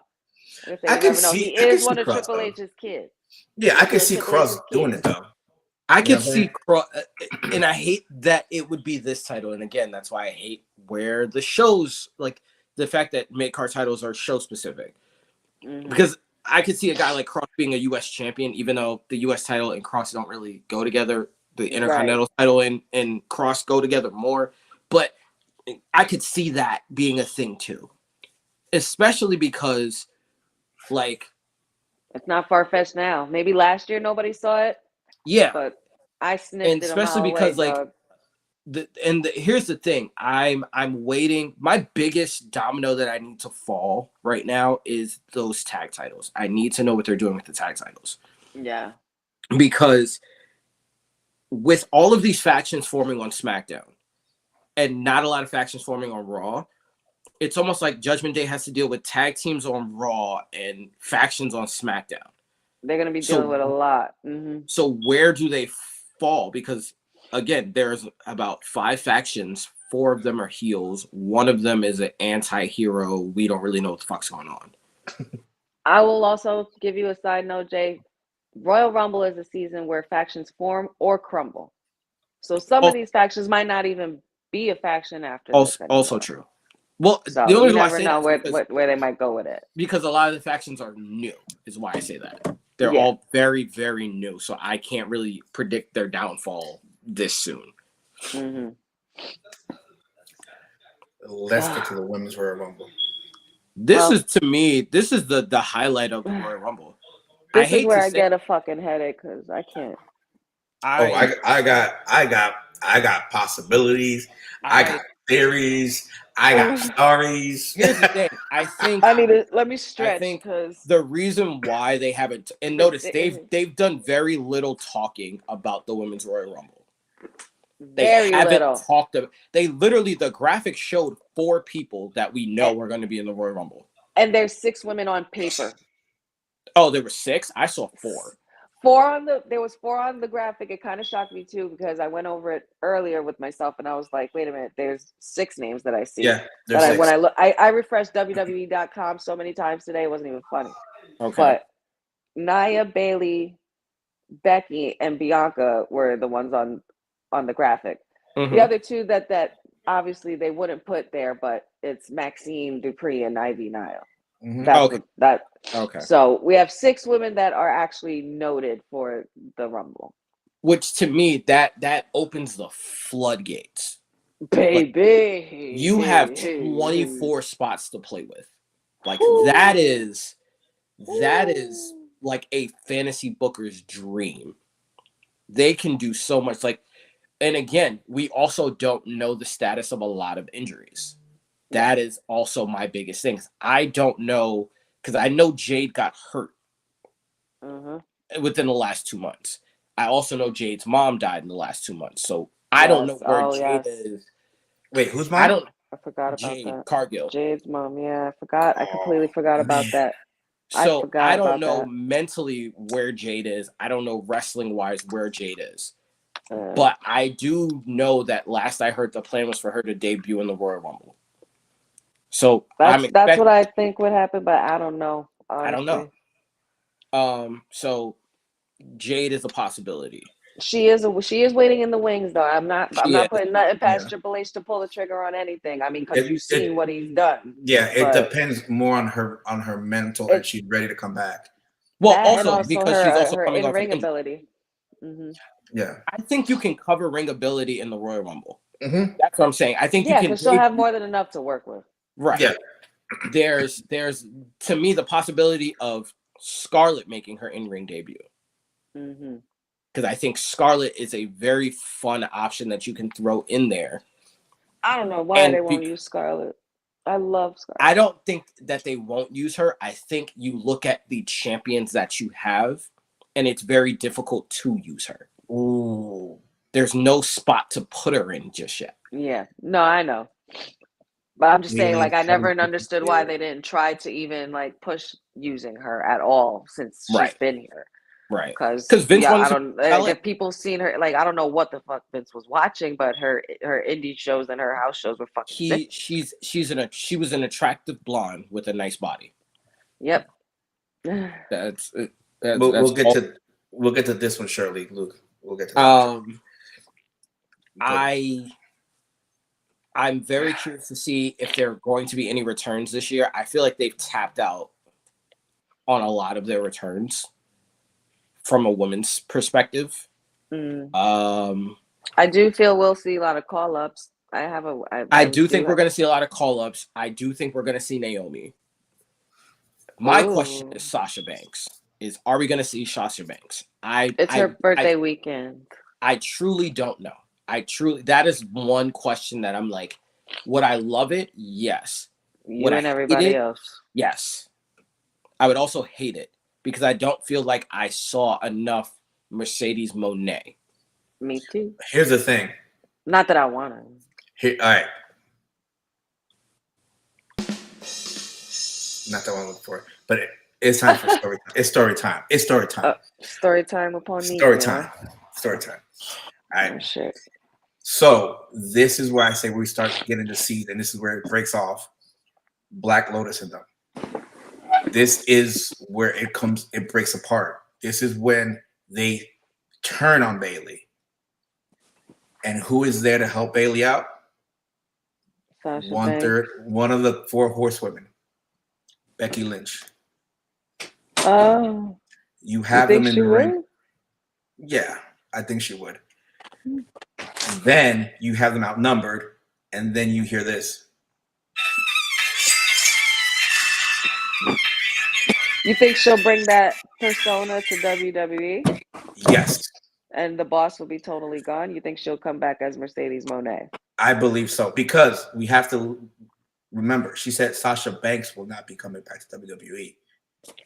That's Sasha Banks, nothing to do with Money Monet. That's how I'm looking at it. That would be great, but we're talking copyrights, we're talking merchandise, we're talking all of those things. She would have to sell the moniker to WWE for this to work. Not necessarily. She can work on like a percentage. Like, hey, we'll do this if we break off like 50-50, whatever they want to do. You know what I'm saying? They've had time to work out whatever contracts in the back end they wanted to do. Remember, TKO is literally has money. They don't have to worry about it. I get what you're saying, but it's a different regime, so their thinking is a little different than the previous one.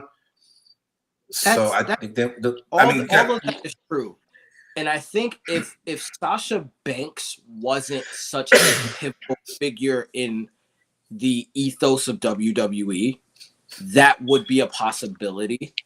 But Sasha Banks has her name riddled in history so deeply that you cannot say, hey, here's Mercedes Moné. We're going to call her Mercedes Moné now. Yeah, that's like doing Pete Dunne and calling him Butch. Yeah, it's like, no. Well, I'm not saying she's keeping that. I'm saying she's coming in as that. You know what I'm saying? She can switch it like afterwards. Because remember, like I said, she said Sasha Banks won't be returning to WWE. There's no say she could return as Money Monet and then switch it up. She could just be working it. You know what I mean? Because the way I'm looking at this is this way: is you have the Black Lotus faction having to separate, but Damage Control having to break apart, kick Bayley out. But then you can't have Bayley going against all 3 of them by herself. You have the semi-4 horsemen coming back because you can't have Charlotte in there because of the injury. But then you have you have Becky in there, and then you can bring Sasha Banks / Money Monet in there, and you have that group there to serve that temporary purpose. You know what I mean? It's not a terrible way to look at it. I just don't see. I could see her coming back with the music and the persona. Are we talking? And we're talking about this for the Rumble happening? Yes. Like they jump Bayley in the Rumble and Sasha comes in. Yeah. We're also forgetting a certain Liv Morgan as well. I was gonna get there. You ain't let me finish. I'm sorry. We all over the place. If you go Becky, Bayley, Kai, and Sky, who's with Rhea? Who's Rhea by WrestleMania? Bianca? No, we don't want to see that again. No. I still think the plan is Becky. See, here's the thing: you don't have to have Bayley in that match. You can have Sasha Banks in that match with Becky. I don't agree. I think I'm just saying if Bayley wins the Rumble, you don't have to have Bayley in this match like Luke is saying. You can have Sasha Banks / Money Monet in that match with Becky. But yeah, the next person I was gonna say, like you have the possibility, because we don't really know what the injury status of her is, of Liv Morgan returning. You have the possibility, and I'm throwing it out there because she looks fantastic last time I seen her. Please say it today. Alexa Bliss. Yes, thank you. I'm so glad somebody said it. Alexa I was Bliss. thinking of her all day. I don't know which version of Alexa Bliss we would get, but Little Miss Bliss. Alexa Bliss. You have Carmella, who also looks fantastic. Their bounce back is incredible. Shout outs to them. So like, and then you have all the NXT girls. Carmella, Now, mind Alexa, you, the NXT girls are also in a weird spot because there are tiers of NXT girls. Like there's all the new girls, which is mainly what you're looking at. And then you have like Roxanne, who's got a title shot, but there's also not a lot left for her to do either. Right. But she's also a small. You get what I'm saying? Mm-hmm. You just had Alexa get pulled up.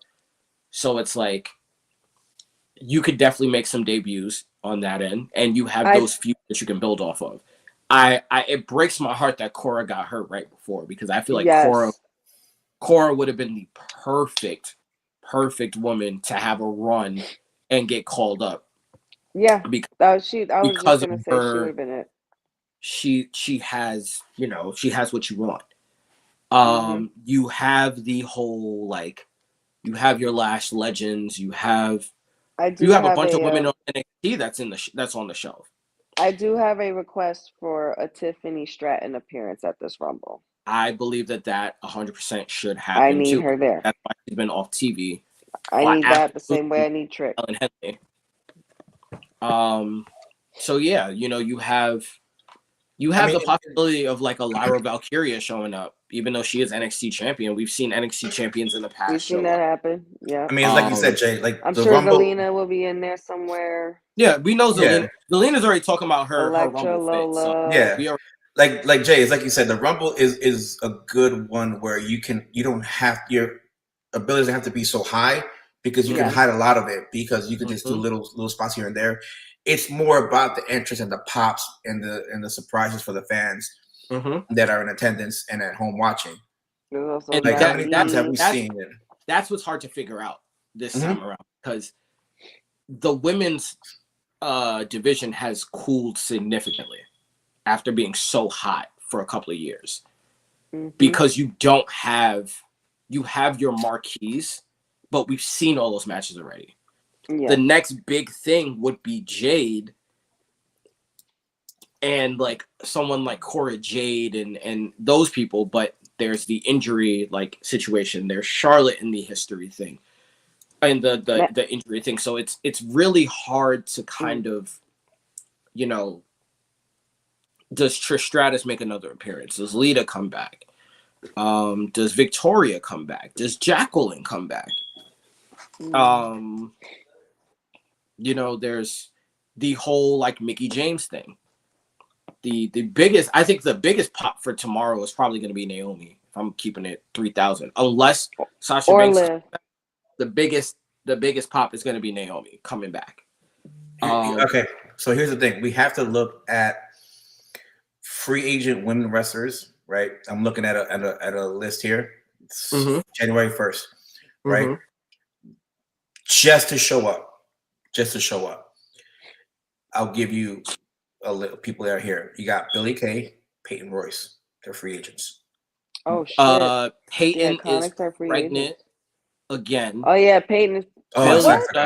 Again. Yeah.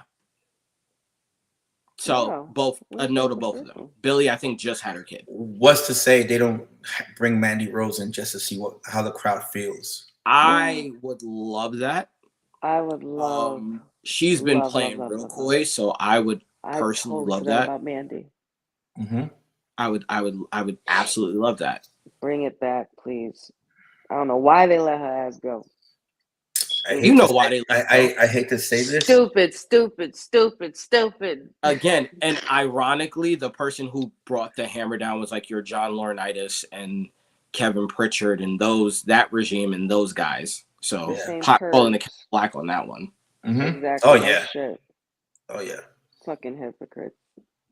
Anywho. I mean, like you have that. Maybe you have maybe Aaliyah to see how is she feeling? Any injuries with her? Is she even on the roster? Didn't they let her go? No, they did. But like I said, free agents that they may come back just like for a one time and see.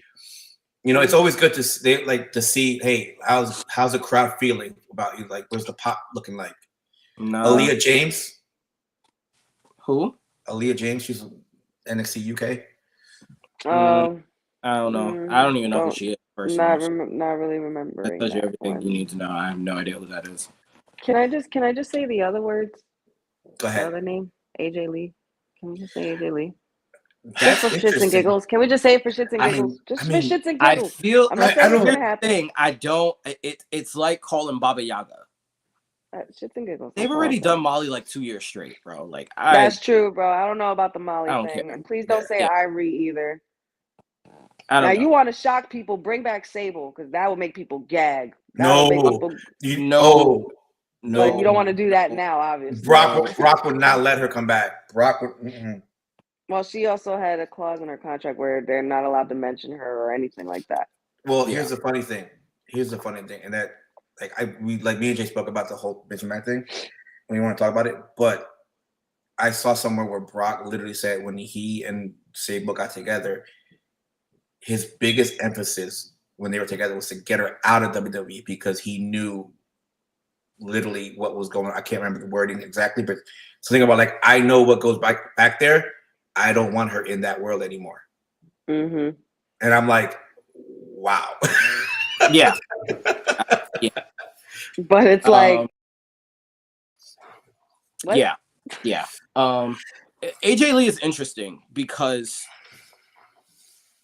if there was ever a time to bring her back, even if it's briefly, it is now. But I would also hate it because Cora Jade just got hurt, and it's like that is essentially her wrestling mother. Like that is the original version of Cora Jade, and it would just break me in the worst way to have AJ Lee go on a run where you could not have her interact with Cora in any way, shape, or form. I think that could definitely happen if there's room for it. But I'm just saying, just for her to show up and make an appearance, because I can't help but feel That like would sometimes be- when wrestlers say things in interviews, they're working us and they're playing us. That Bailey would literally be said in an that would be as interview with big as her the own Cody mouth, pop. That like would be she's as like big as the Cody pop. AJ's name literally came out of Bailey's mouth in an interview, and she was like, "Yeah, maybe she'll come out and I'll throw." She said something about letting her throw her off the top rope, or she'll throw her off the top rope, or something. No, she said that she would let. She said if there was anybody else that would have come, the only person she would ever let eliminate her would be AJ Lee because she wants AJ Lee to go to WrestleMania. Right. So what if that is actually like her working it and like actually her or going on a shoot and just spewing the bullshit, and we're just thinking, oh, she's just saying that for shits and giggles. The only thing I would say to that is I don't remember what her injury was, but I do believe it was a neck injury. I thought it was a back. It was a neck or a back or something like that, and I'm not sure if she would be medically cleared to return. That is my only, like, as much as we hope, I don't think I think people got excited because she took bumps for like TV shows or whatever, but I'm not sure if she would be able to do the Rumble. And if she came back, would she look like the same AJ Lee? Yeah, true. I mean, she has looked great in her videos. Gail Kim is. I was just Alicia Fox comedy spot with Sharma. Oh, come on, Luke. The thing with Alicia Fox is it would be a great like tip of the cap to her just because of the fact that last I saw she's now like sober and doing great and loving life. So but I just feel like nobody's gonna care. I think that would be a fantastic thing, but I'm just not sure Alicia Fox would get the pop that people think she would. Exactly. I don't think people are gonna care or remember. Charmel, It'll be like maybe, but like I don't think she'd get as much of a pop as people think she would. She never really wrestled like that. Gail Kim is the interesting one because I think people still hold out for like there's a lot of respect around the world for Gail Kim. So I think that she retired, and for her to get her out, they'd have to pay a lot of money, and it just depends on how she feels on coming back too. Yeah, even for a one-off. Awesome Kong, I think, has ties to AEW, so I'm not really sure Awesome Kong would do anything. I don't know if I want to see anybody from AEW over there. Yeah, I could definitely see Blair Davenport appearing in this Rumble. Yeah. I feel like this is a setup. Yeah, I mean, to fill numbers. Yeah.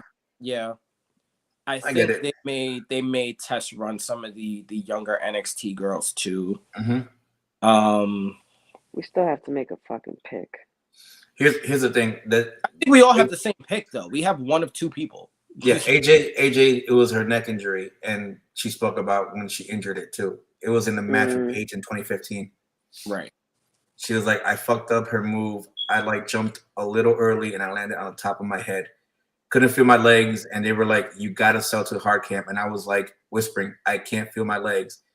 And then I just rolled over and sell to hard camp. And then I got my feeling back and went to the doctor. It turned out 3 of my discs are so compacted it is shutting off a nerve, so my hands just go numb randomly. I had the option to do surgery to alleviate that pain or do rehab.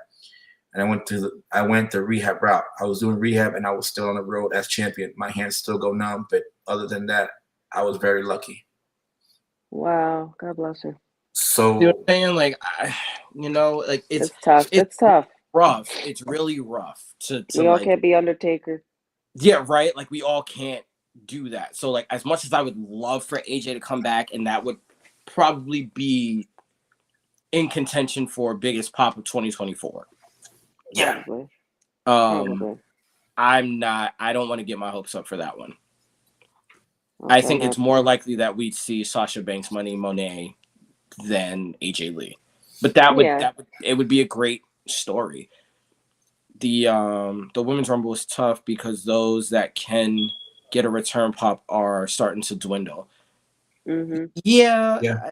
It's very few people now where if they come back, like we'd be really excited. Like again, Liv Morgan is one, Alexa Bliss is one, Mandy Rose is another, Naomi. Naomi's most definitely probably going to get a pop. Sasha Banks if she returns. Sasha Banks. There's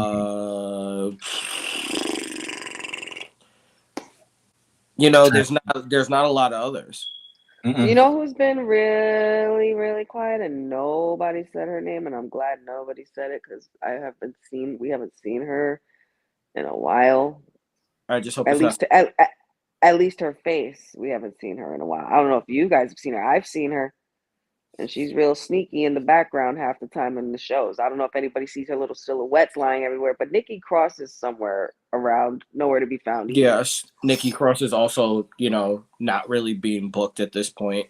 So, a Nikki Cross spot would be great with like a revamped character type situation. Of the sanity Nikki Cross. None of this. Yeah. Don't give me no fucking superhero Nikki. Don't give me that stupid shit.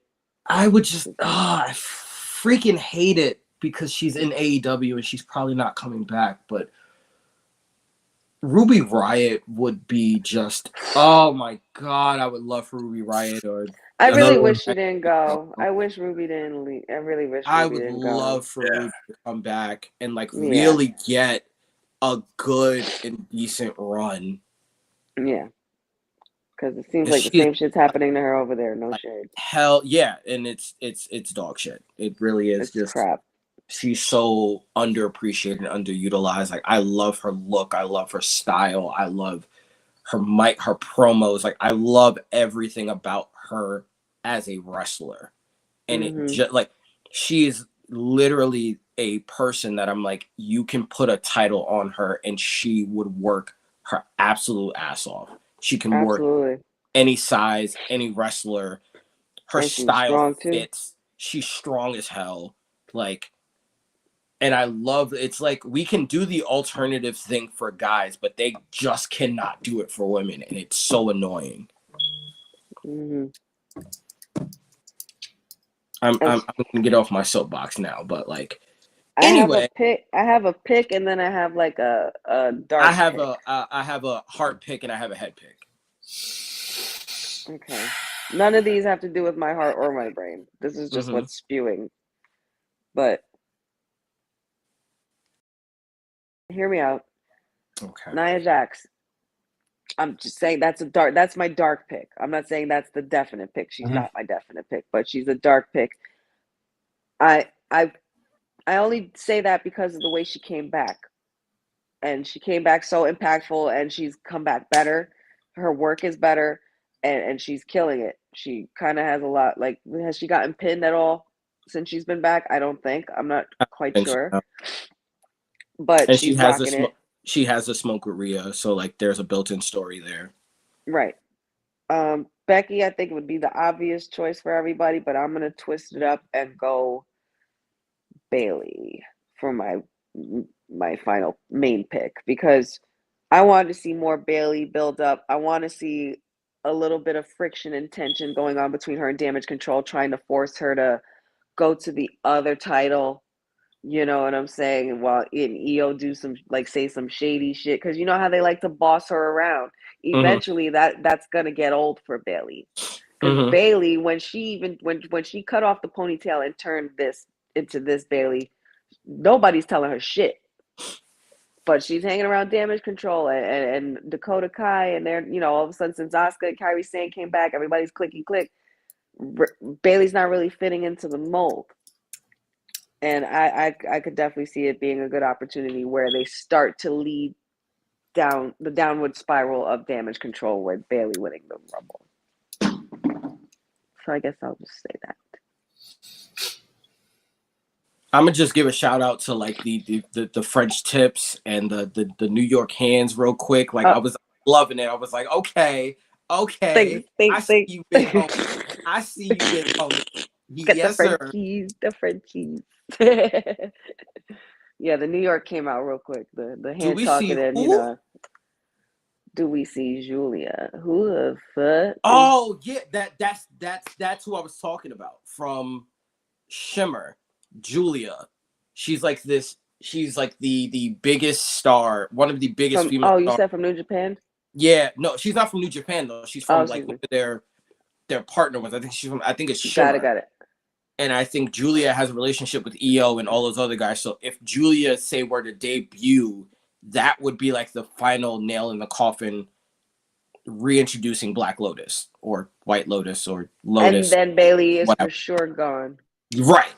I would love for Julia to show up in the Rumble. I would absolutely love it. Do I think she'd win? Absolutely not. But would I love it? Absolutely. I would love it. All right. So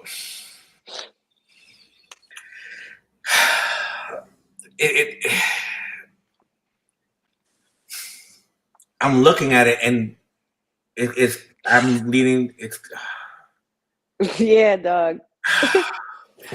Do you have Bailey winning it? Do you have Becky Lynn winning it? I feel like Becky and Rhea is going to be inevitable regardless. Becky don't need Stardom. a Rumble win. There we go. Stardom. That was the one I was thinking about. Okay. I was like, got you. This is what I mean. There's too many freaking promotions sometimes that sound too similar that I see pop up everywhere. There we go. It's one of those where, do you finally let Nia win it? You know what I'm saying? Or Bailey, because she never won it either. She hasn't. But then here's the thing. If you have Julia in it, you know what I'm saying? Is this where you break it up at the Rumble or do you break it up down the line? Like, I really feel like if you're going to break up Damage Control, tomorrow is the night to do it.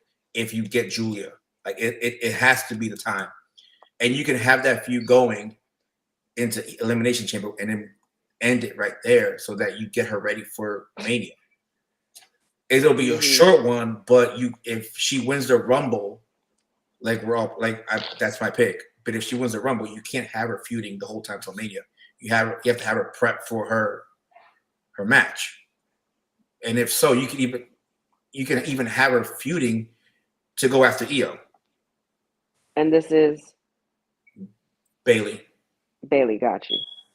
And this is again where you have 2/3 or 3/4 of the horsewomen coming together. And you can even have Naomi being the fourth one there to help them feud against Black Lotus. You know what I mean?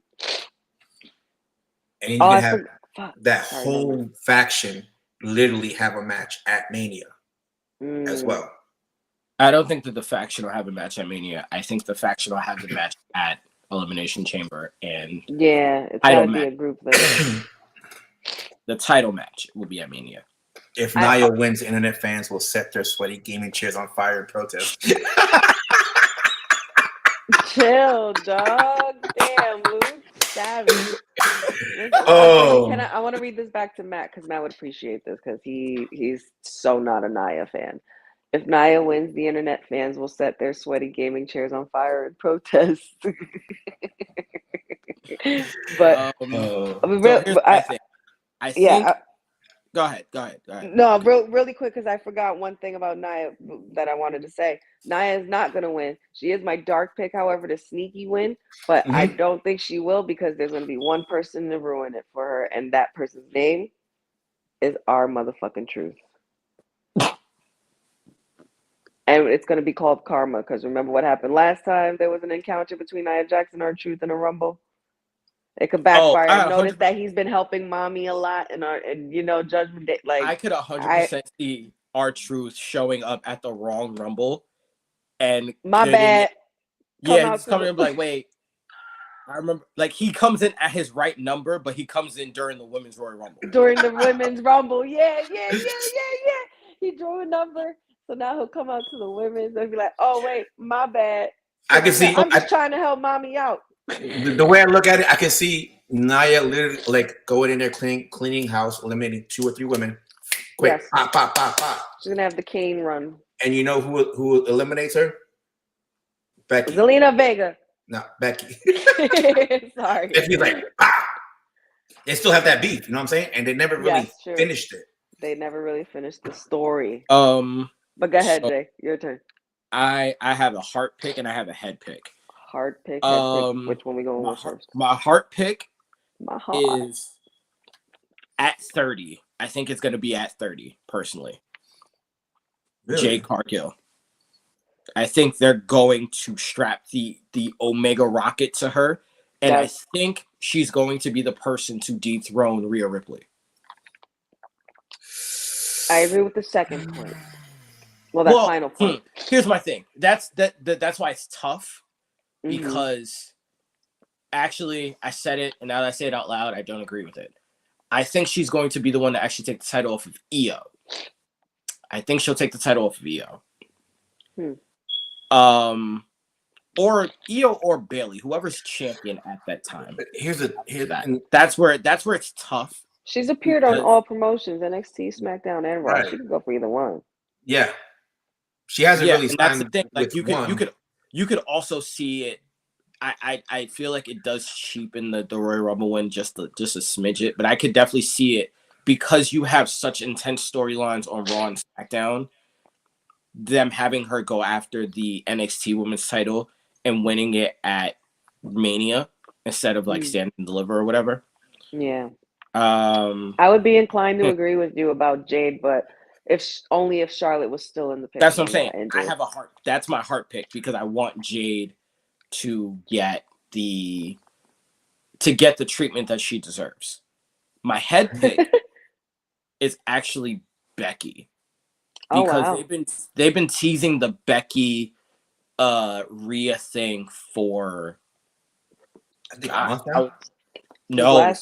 summer? For years.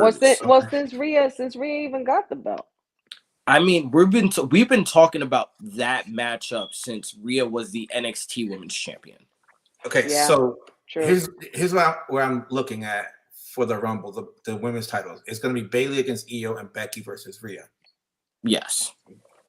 I think that's probably what we could agree on, and I think that's pretty marquee. Luke was saying too somewhere here. So the problem maybe not Mania marquee. Here. Bayley, Io, Rhea, Becky. The problem I have is just how it's going to work out. Here's my biggest thing: is the problem that I'm having right now is with the announcement that Rhea is going to main event Elimination Chamber. We don't know the match. We don't know the stipulations. We don't know what that is. Mm-hmm. Do you want to have her wrestle at Elimination Chamber only to save that Royal Rumble winner for WrestleMania, and you just have to like do whatever for the other title? Like that's the thing, is how do you then keep them on equal footing, because they have not been. That's where it's tough for me. Yeah, because the only way, let's say Bailey doesn't win it, but she's gonna feud with Io at Mania, and Becky did win it, so she's gonna pick Rhea. And agreement, she's made no Benny Elimination Chamber. If it is Elimination Chamber, how do you protect Becky from not winning it there, but yet still main eventing with her or having a match with her at Mania? Exactly. And then who do you have Rhea feud with?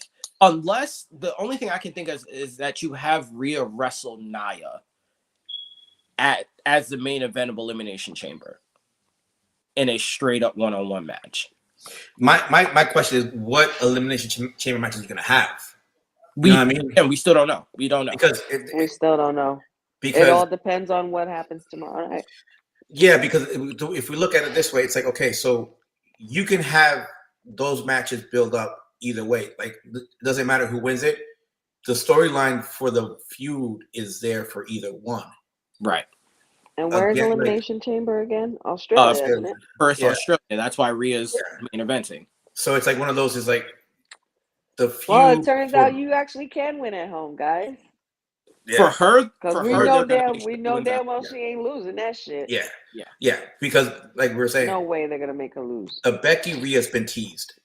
The first ever premium live event in Australia ever. Yeah, and she got robbed of her moment in COVID year, so she deserves it. The Bailey Io, if you're gonna do that, tomorrow night's the night to pull the trigger on that. Literally, the night start stirring the pot. Start stirring the pot tomorrow. Either you stir it or you blow it wide open. Because what is the oldest known fact in Royal Rumble history? There are no friends in the Rumble. Nope. So we've been seeing that's where it's so I'm gonna. So you say Becky with your brain. About changing it now. I'm gonna go with the bet with dealer's choice, and I'm gonna go with the house on this one and go Bailey. Okay. I'm gonna go with the house on this one and go Bailey because I just feel like from a story standpoint, having someone win to challenge Rhea doesn't make a lot of sense. Yeah. Yeah. Because of like, if it wasn't for the Australia thing, then maybe. If you're gonna come at Rhea, you better make sure that you that she shook when you arrive. Right. And none of these chicks in this ring right now are gonna have her shook, because not for nothing, not even Nia could do that, because Rhea dropped her on her ass last year. And here's the thing too, storyline wise, is like you can have we'll call him Black. We'll go with Black Lotus. You can have him turn on Bailey, damage control, kick her out of damage control, and rename the faction Black Lotus. And then like, ha, you're out, and then we're about to eliminate you. And then she actually wins it, and she goes like, you know what? Let me go after Io because y'all really messed this up. Yeah, like y'all really want to come for me. Like I'm really gonna come. Like you're not gonna sit up here and take what I created and downplay my shit. Yeah, like I'm gonna go on the main. I created y'all. Mm-hmm. Yeah. So I'm gonna destroy everything. You know, kind of. I feel like that story works better for a Royal Rumble winner versus whatever story Becky and Rhea are gonna tell. And you can build that one. Not for nothing, you need to keep Becky in that heel-like manner too, because everybody knows, regardless, no matter who goes against Rhea, nobody's rooting against her. Nope. Everybody loves Rhea. There goes again. There goes. She got a mind of its own. I turned mine off, so that's why mine hasn't. Bailey Io is the most compelling story you can make from it. Yep, it is. I agree. It is. Yes. I agree. That's probably the story. That's the best case scenario. Yeah. And you kind of in a way turn Bailey back to being face without her having to go back to Hugger Bailey. Mm-hmm. That too, because I never want to see Hugger Bailey again. Nah. Like like again, you can have her be a face without having her be the Jimmy Superfly face. And that was the problem. She was the Macho Man Jimmy Superfly face. And now that you've reinvented her character to be more grounded, more annoying, but more grounded. Right. You can now kind of have her play either side because she's capable of it. Mm-hmm. And now I think I'm excited for Bailey to win this. Yeah, even though truthfully I don't think Bailey would win at WrestleMania. That's my hot No, take. I don't think Bailey would win at WrestleMania. no nonsense. I think this is all about putting Io over and finally Yep. starting to give her the run that she deserves, because Mhm. the amount of lackluster that's happened since she got it from cashing in the Money in the Bank a Yep. year after debuting on the main roster. It's like you Right. got to keep her momentum going now. You do.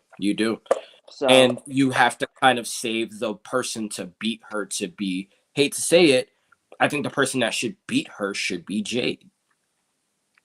Io, Yeah, I think the person that should take that title, the title that's the quintessential, the WWE title, right? should be Jade.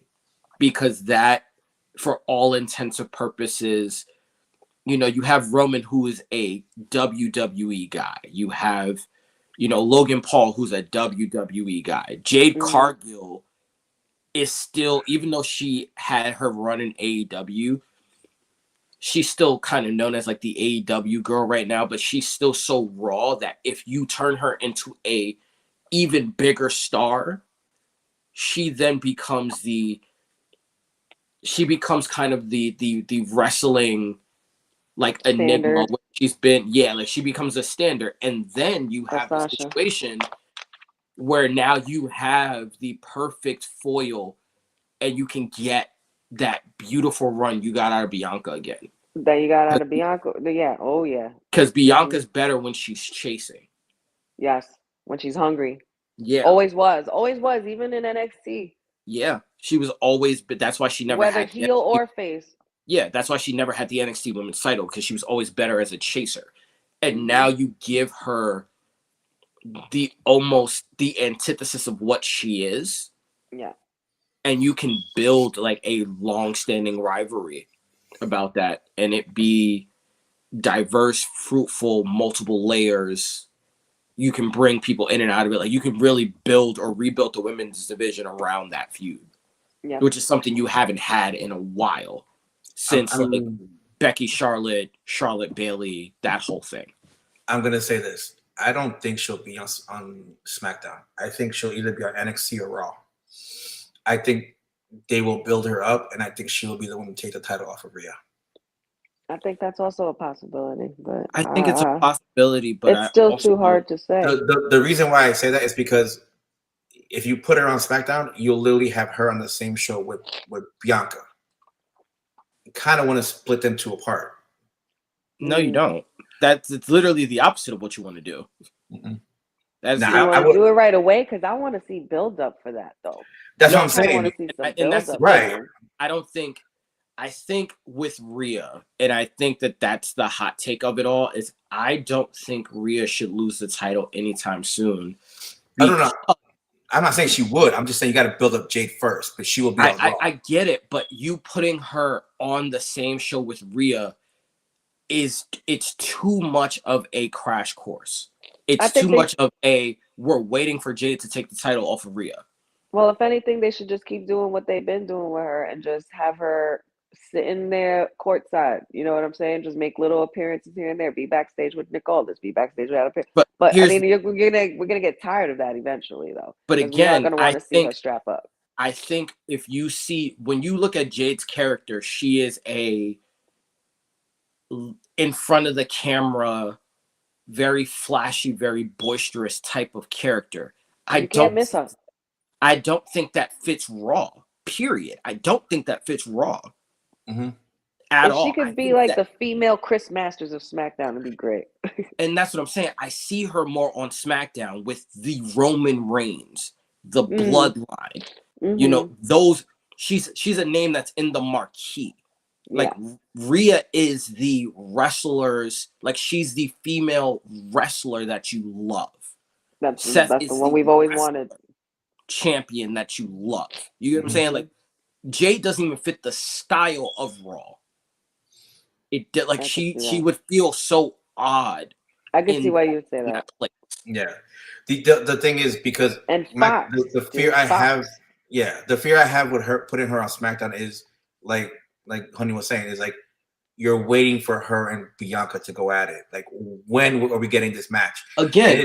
And it's like, but wait, hold on. But then it's like, okay, if that's the case, then they both cannot be a face. One has to be a heel, one has to be a face. Exactly. You know And what who I'm does saying? So everybody I love? think- hard. I think Like- people are underestimating the idea that they don't have to start off as adversaries. No. I'm not. They're not going to. But we're saying is like, okay, when is this going to happen? Yeah. Again, When does and- it happen? When do they make And the it problem happen? is because Bianca does not have a belt, you can't be like it can't happen right away because she has to earn it. It's like no, she doesn't have a title, so we can get that like next month. You know what I'm saying? If you put her on Raw with Rhea, it's like okay, she can be like, look, honey, you just showed up. You have no match. You do not deserve this shot. You need to earn it. So get yourself in line at the bottom of the line and find a way to get here. And believe me, I will have this when you arrive, and I'll put you right back to the beginning after I beat you. And you have her where she gets like kind of like talked to, and she's like, all right, no problem. I got you. And you have her work her way up little by little. You know what I'm saying? To get to that point. I think you're thinking of Jade in a way that she's not. She's not the I'm gonna pull myself up by my bootstraps wrestler girl. Jade is That's God the mode. She's not that person, She's bro. goddess mode. She's She's not goddess. Like you. I love you, Paul, but you would be the literal worst person to book for Jade. No, I'm saying though, because the thing is, you have to remember, like those of us, you have to remember, the WWE crowd probably has no idea who she is because they don't That's watch false. AEW. That's false. I mean, they gotta Because know by again, now. you have to They realize gotta know by now. Jade was beyond the AEW brand. For when Jade was there, people who did not watch AEW knew who Jade Cargill was. Mhm. She Yeah. was everywhere I'm one of because those she's people. this beautiful black woman who is rocked to the nines that looks like she was built in a fucking lab, chiseled to the gods. She looks like Yeah. they need to make a statue of her somewhere. Like she was Wonder Woman. She was Nubia. And she was fucking Storm, dog. yeah, Yeah. people fan cast her for Storm since they showed her. Like people who don't know She did platinum she hair. was the fact that people who didn't even watch wrestling was like, who is this woman? People are gonna know her. And Mhm. that's my thing. Is as much as we want the Black Lotus and the Japanese movement and people to get that blah blah blah blah blah blah. The Yeah. WWE Women's title belongs to Jade. It will. And it will. She has the mink coat. She has the larger than life, fabulous, like everything we wanted from Sasha, but she's bigger. She's stronger. She's flashier. She's more composed. It's a Charlotte level. It's a Charlotte level, and that's the Roman thing. Reigns level. It is. type She has greatness. that tribal chief persona now. She could hold that title for as long as she wants. And that's the thing. You more so want the Clash of the Titans with her and Rhea. If you like, I could see her and Rhea being at SummerSlam. I mean, not SummerSlam, Survivor Series. Mm-hmm.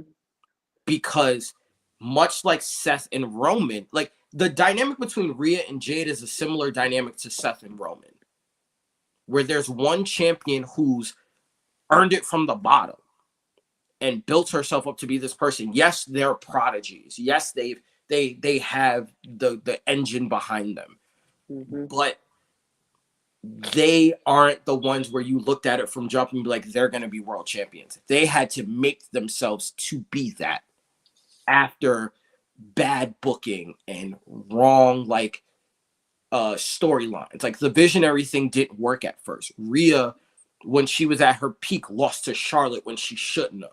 She had to build back up. She lost in the what's it called? The Mae Young Classic, and had to come back as a completely different character in order to get over with like they have such a similar story versus the cherry-picked, ready-made, literal set from heaven humans that were hand-picked and hand-chosen to be faces of the company in Roman and in Jade. Yeah. You get what I'm saying? Like Io wearing the title doesn't even make sense to me right now. It I needs don't to even, be somebody Io doesn't threatening look like a Rhea. champion. She's not treated like a champion. She's not a big deal. She's not a threat. She's not a And threat. She's she like had 5'2", she was and more none of threatening her in moves, NXT. like she has no impact moves. She has the moonsault, and that's it. Any strike looks like you're getting tapped by a puppy right now. Luke said she'll get a great pop with live fans. It becomes the job of the company to show her to those fans who are more casual and hadn't seen her in AEW. She'll do fine. I just think Raw after WrestleMania makes most sense. New era. I don't know. I think Fox, it should. man. I think it should. And here's the thing. I think that's why I said I don't think Jade winning benefits Jade. Jade winning the Rumble? Jade winning the Rumble. Like, oh, no. As much as I want my heart to be that, I know Jade winning the Rumble doesn't make a lot of sense. Not right now. Not right now. I think Jade's title run coming after Mania makes sense because you can do the Bayley thing. You can do you finish off the horsewomen with this new generation of women, right? You finish that. We know that the horsewomen can get pulled up anytime. They're essentially your Austin and your Hogan, and you can pull them back whenever you need them. But Jade represents a new movement. Mm-hmm. So again, I feel like even if, like, say you flip the title onto Bayley, I don't think it'll happen, but you flip the title onto Bayley at Mania. Bayley's all like, oh, you know, I did it myself, blah, blah, blah, all that stuff. Mm-hmm. And then you have Jade be presented in the way that she's presented, approaching Bayley, who is, not for nothing, has won every title. And including Money in the Bank. Is the first Grand Slam, Triple Crown, you know, every sort of crown you can think of outside of damn Queen of the Ring. And that's the kind of marquee win that she would need. I don't see Jade on Raw. Like, I don't see it. If it happens, cool, whatever. But I don't think SmackDown has a star in the women's division where you look at, like, that's the women's division. Right. They don't have that person. It's a bunch of really good, kind of okay, like, members, but there isn't that marquee person. Mm-hmm. And again, you have, even if Jade doesn't win, you have on SmackDown, like, people that you can put around her. Like, you can put a Bianca around her. You can put a Naomi around her to kind of move her along and kind of guide her until she's ready to take the mantle for herself. I just don't think, like, with Rhea and Damage Control being so over, you still kind of don't even see the end of Rhea's reign and what that looks like. I think, and again, Rhea needs to conquer the dragon that is. Exactly. You need Rhea to conquer the dragon that is the Four Horsewomen. You need that, especially because she's lost to them before. Like, you need Rhea to beat Becky, because you need for WWE to definitively say, like, the Four Horsewomen are the past, Rhea is the now and future. Yeah. You need a definitive statement. Yeah. And adding Jade to that, to me, only says that, yes, Rhea's the future, now and present, but hey, there's Jade. There's also her, right? Right. And with Jade, I feel like it would make sense more now that we're even talking a little bit more in depth about it, if she was to show up. SmackDown would probably be the better fit, because not only that, you have the whole Netflix merger in January next year. And do you really want Jade on an app, a streaming app? Or do you want her on Jade Snick on the TV, fucking TV on Fox, USA Network, on the sports, or do whatever the USA Network when they change that? But that's what we're talking commercials, endorsements, and then at some point, like, whenever they decide to do it, because 2025 is when the Netflix thing is happening. Mm-hmm. I'm calling it now. That is probably when they're going to do the whole Cody flip. So then you have Roman, who's going to probably go off into a pseudo retirement, and you have your champions being, even going into like that WrestleMania, you have your champions being, you know, Cody Rhodes being the new face of the USA SmackDown, and you have Royal Rumble winner Jade Cargill or champion Jade Cargill, and that's who you build your new syndication around. Mm-hmm. Versus like the Netflix Raw thing is going to be for all the real fans, like all the hardcore fans. Because there's a lot of people like, well, I guess I'm not watching Raw anymore because I don't want to get Netflix because Netflix is blah, blah, blah, blah, blah, and Netflix is woke and this is that and the third. People are still going to, you know, people who want to hang on the cable are still going to watch SmackDown. They'll be spending a lot of money. Yeah, they still want to watch SmackDown. And I think having those eyes and those casual fans are going to be way more important for SmackDown than it will be for Raw. Mm-hmm. Don't run from me, Paul. Come back here. And Don't run from me, sir. now, so we all agree on Bailey.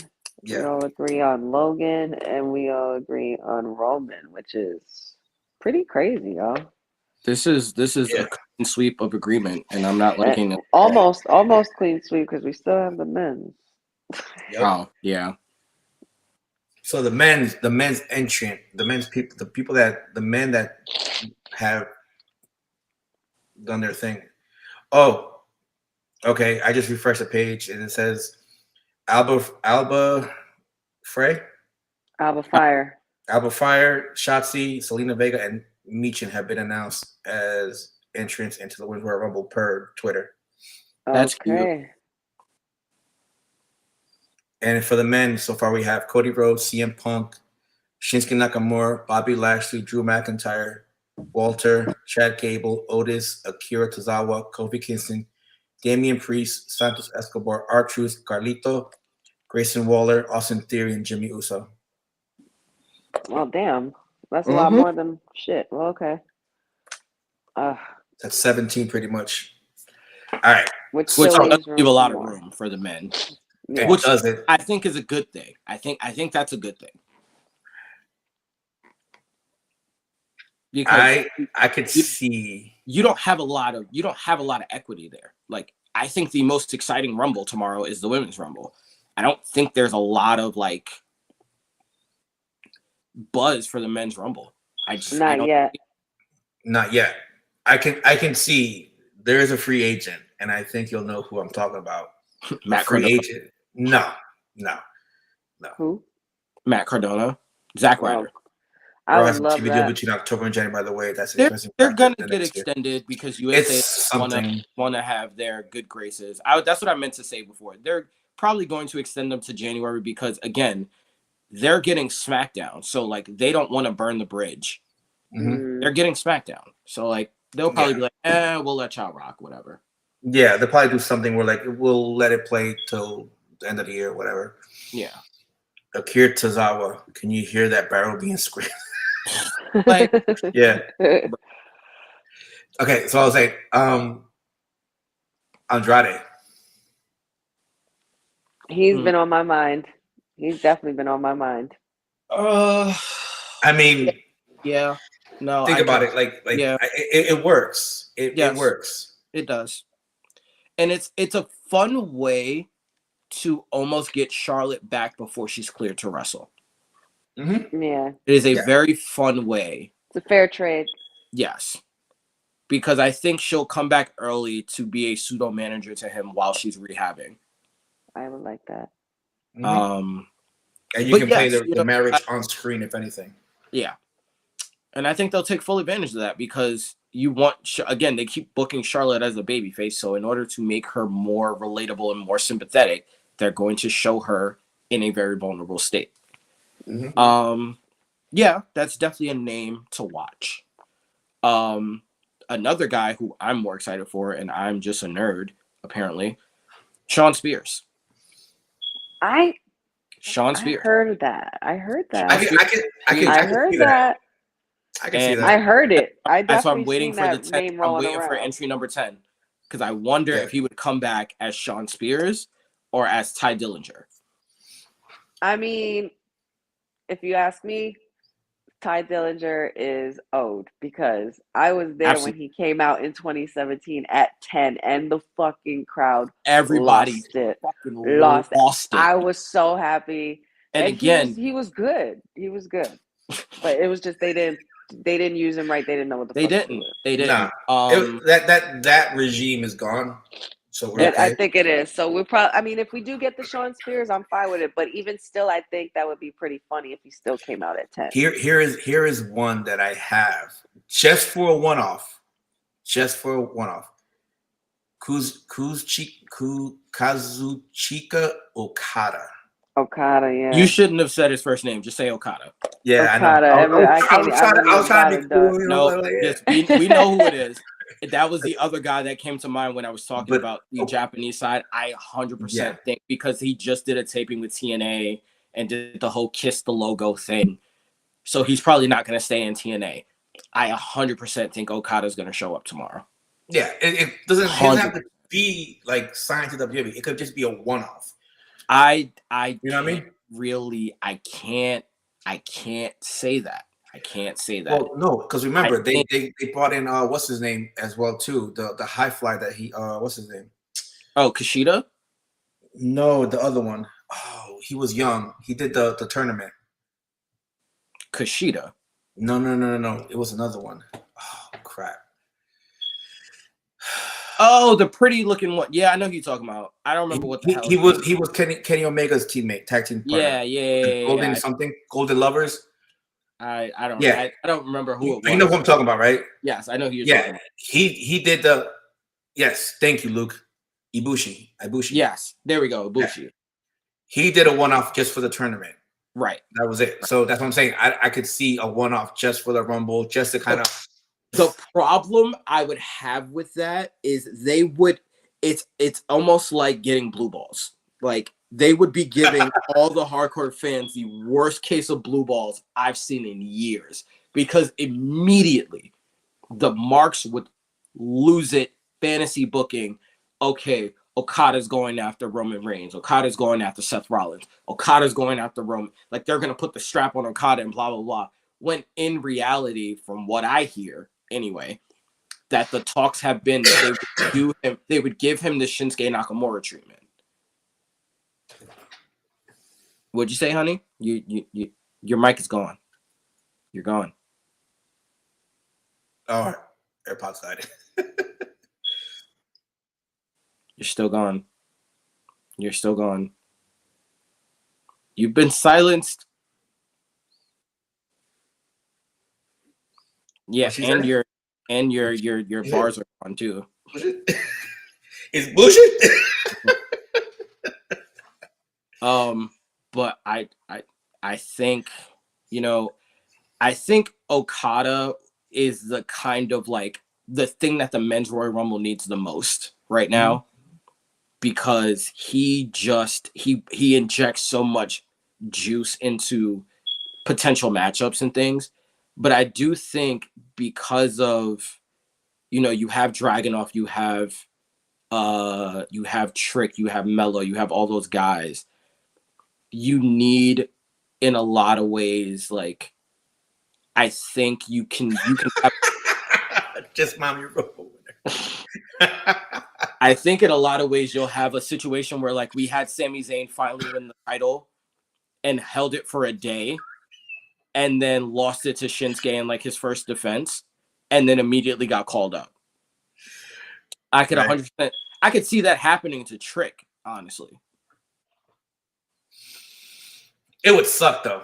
It would suck for Trick, but I think seeing how over he is on the main roster, I think it gives him a natural animosity with Mello. So there's always going to kind of be that friction anyway. Mm-hmm. And again, you can, if you wanted to, you can hot shot the US title on Trick just to make up for it. Because okay, well, we want you to give Ibushi the title that you just worked so hard for, but in return, we'll give you a run with the US title. Okada, excuse me. Okay. But in return, we'll give you a run with the US title. and then have him feud with Melo, et cetera, et cetera, et cetera. So I think they'll go the NXT route just because and I think too, it depends on what the pop is for him. If he gets a pop Right. where like people know who he is, they may just be like, oh no, we don't need to build him.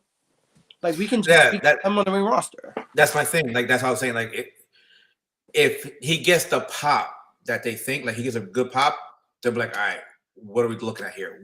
How do we make this a 2-3 year deal? You know what I'm saying? But I also, again, I think he's going to struggle in the same way Shinsuke did, where because he doesn't speak the best English, everything about his gimmick and things would not work, because the biggest thing in WWE is the promos. Like, you get over through promos. Mm-hmm. So, like, again, I would love for him to sign long term, but you need to have a plan. You need to have a mouthpiece for him. You need to have a plan or something. Right. But yes, that is a fantastic, like, surprise entrant that I would love.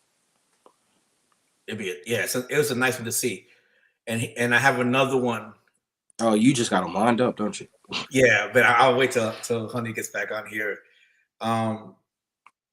That's the thing though, because they have 17 already out of the 30. That's like majority already lined up. Well, they still have, if my math isn't failing me, they still have like 13 left. They have 13 spots left. That's plenty.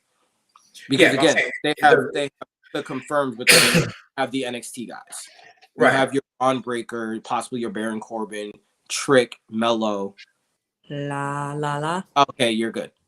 Yeah, baby. That's what the fuck I thought. Trying to silence me out here in the street. So now, for the next surprise entrant, we have. I missed it. What I missed? We were saying like, depending on the pop that Okada gets, it will depend on like if they go with the contract for him or not. You know, which is reasonable to say. If he doesn't get a pop, there's no need to like sign him. You know what I mean? But if he gets the pop, like, okay, we gotta sign the guy because we got money here. Any legend old school returns you want to see? Okay, we'll get to that in a little bit, because here's one I wanted to say, because it'll be interesting, and I wanted to hear Honey's responses. There's another free agent out there. That you can bring in and wait for the pop. And they can be added to the Bloodline storyline. Tama Tonga. Although, yes, but I don't want him to join the Bloodline. Well, go ahead. I want him to take over the Bullet Club, because he is an original member of the Bullet Club. You can actually have him. Hold on. You can actually have him be part of the dismantling of the Bloodline, and then go to the Bullet Club.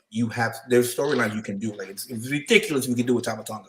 Intertwine, yeah. Yes, yes. I would love that, especially because his whole thing is, I want to be closer to my family. Now, exactly. I don't know that the problem is with Tama Tonga. I don't know if he's actually related to them or not. Let's find out.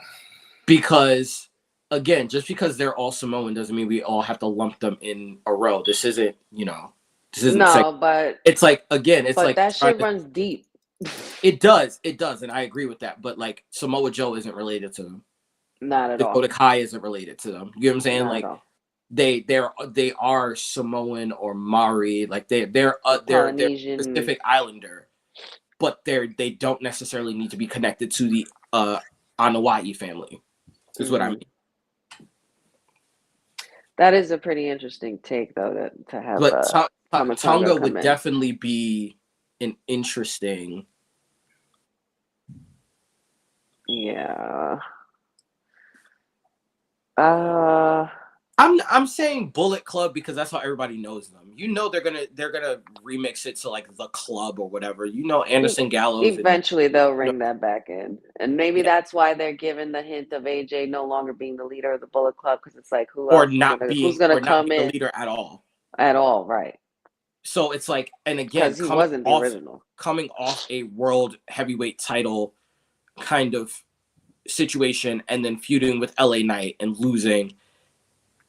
And it's the perfect setup to then bring him in and have that be his first feud and have AJ put him over.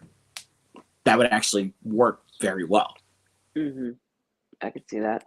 And then you have him go on a run where, like, again, is he a world champion? I don't know. But does he look like a hell of a mid-card champion? Yeah, sure. Okay. So, going back to Tamatonga, I'm looking at the family tree. He is not blood. Okay. So you could work they it could out. put it in the bloodline. You could work it out and then be like, it comes out to like, oh, I ain't blood. I ain't blood, so you know, I don't get blood. You know what I'm saying? I mean, I've heard a certain Jacob Fatu's name being mentioned everywhere, and I hear that Booker T is really, really pushing for Jacob Fatu to sign with WWE.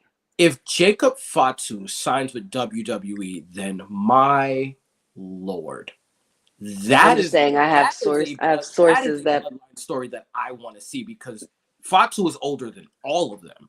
That is a source He's Roman's older cousin. Yeah, then it becomes a very different situation. And then I know that they've been hinting about like trying to get Rikishi involved in the storyline. Yes, and we're also setting up the Jay versus Jimmy thing. So again, adding Jacob Fatu to this whole mix, especially with Solo being as erratic as he is. Yes, it would definitely freshen that up a little bit. Nah, Jacob is younger than I feel like Jacob is younger than Roman. Yeah, Jacob was born in 92. Roman was born in 85. Even still, I would feel like it would make it a little spicy, you know. I feel like it would be a little spicy, you know, just to add a little juiciness to the bloodline story. But hey, that's just what I heard. I mean, I'm not saying it's true, but that could definitely be a situation where they debut him similar to what they did with Solo, and that could be the deciding factor in tomorrow's championship match. Exactly. That would make a lot of sense to me. Man, I feel like Jimmy and Jay are gonna play a part in that Fatal 4-Way too, for some reason. Yeah, because they're gonna have a spot in that Rumble. I feel like they're gonna have a spot in that Rumble where they do meet up, and it's like, oh shit, this is the first time they faced each other since Jimmy betrayed him and kicked him in the face back in what was that, SummerSlam or no? They've met after that because Jimmy. Well, Jimmy cost Jay a world. I think it was the Intercontinental or the World Heavyweight Championship. Well, okay, well, yeah, he definitely did. And Jay was like, "All right, I see you. I'm gonna see you down the road." Like he's already said, like, "I'm gonna see you. Like I'm not gonna do it now, but I'm gonna see you, bro." Right, and it's gonna happen. And I feel like we're gonna have a spot with them with the face off and everything. And I feel like it's gonna be such a crazy feud between them that they're gonna eliminate each other at the same time. Yeah, like they also had the face off when they were tag champ when Jay was a tag champion.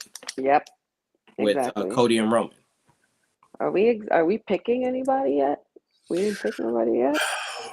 I haven't heard no picks. I want his name in like possible surprise entrance and possible storylines you can have here and there. I don't really know of any older guys I'd really care about seeing. Okay, let's get this out the way. Elephant in the room. Cody Rhodes is not winning the Royal Rumble. No, he's not. You guys know, for all the Cody Rhodes marks, he's not winning tomorrow. So please get that shit out of your head. It's not happening. I told y'all last year he wasn't winning Mania, and guess what? He ain't winning Rumble either. No, he already won it last year. It'd be stupid. So we have here's the conundrum. Here's the conundrum. Seth Rollins. How long is he holding that belt for? I think he. Here's the thing. I think one way or another he drops it at Mania. Yes. Agreed. The problem Agreed. problem that I'm having is, do you cut Peter to pay Paul? Do you cut Peter to pay Paul? Because I like that, Luke. I like that. We'll talk about it soon. no, I know. I'm gonna get back to that. I saw that. Mhm. I really like. I really think that they're going through with the plan to put the especially now with Brock Lesnar probably not being a part of future plans at the moment. You can't have the dream match of Lesnar versus Walter. No, Right? Not that was the first thing I thought of when the news broke too. that's the thing. So, I think, to me, my pick to win is Walter. My pick to win is Walter. My issue is that Seth Rollins said something that I'm like, Seth wants so bad to be the champion going into Mania because he's never been. And that's great. But barring what happens with his injury, I don't think he's going to be the champion going into Mania. I don't know why they didn't listen to us and stop him. Yeah, give him a break, sit him out. But I think the cash-in will happen before Mania or at Mania. The problem is if you do it at Mania, you either have to have Walter lose and Seth retain for the cash-in, or you have to have Walter win and steal his moment with a cash-in. And that's big. Problem. But I think that they've hinted way too heavily at Walter winning. And I think this past week told you that CM Punk is also not winning. Absolutely. And I think the plan for both of them to pacify them is a marquee match of CM Punk versus Cody Rhodes at WrestleMania. Co-main event, night one. Co-main event, but again, co-main event. You know what I'm saying? Like, but it's also big enough where it supersedes any other titles outside of the world title. And it still gives Cody a story. It's just another chapter in his story. That's not a fucking chapter in a story. He closed his other story and opened up a new damn book. Stop. Here's my thing. Stop it. I think you stop it. Seth will lose. I think here's the thing. We gotta remember, EC is over in Australia. How do you end that show gloriously? Rhea retains her title. Priest successfully cashes in. It's gonna be some time. It's gonna be some point. I mean, you cannot give Judgment Day a better spot to literally explode. Where they have the women's title, the tag team titles, and now the heavyweight title. Or no, you're right. The heavyweight title. Yeah, the because heavyweight title. Eventually, well, that has to happen, but they have to get rid of the baggage first, which is R-Truth and JD. Like they have to get this comedy thing underway. I'm kind of over it, and it's Priest's fault. They can still have the tag titles. You can do the Freebirds rule. You can be like, you can have it where like, okay, well, JD, I don't need these titles no more because I got this right here. I don't think he'd give it to JD. You know what I mean? I don't think he'd give it to JD. I'm so tired of these passing the titles and giving it to him. Like, when the fuck did that become a thing? Like, I hated it when they did it with Chelsea Green and Piper Niven. I really don't think they should do that. But I think Priest hands over the ability to Dom. I think the person to hand it to would be to Dom. That way, Finn and Dom. It's Finn and Dom, which means both those guys can afford to lose, to take a loss, to split the titles. But also, it allows for the whole narrative of Dom not getting any consequences for not being a champion. Right. After what Rhea said. You know what I'm saying? So, and it allows for Dominic to go back to being that kind of weasel champion that he was. And they've had him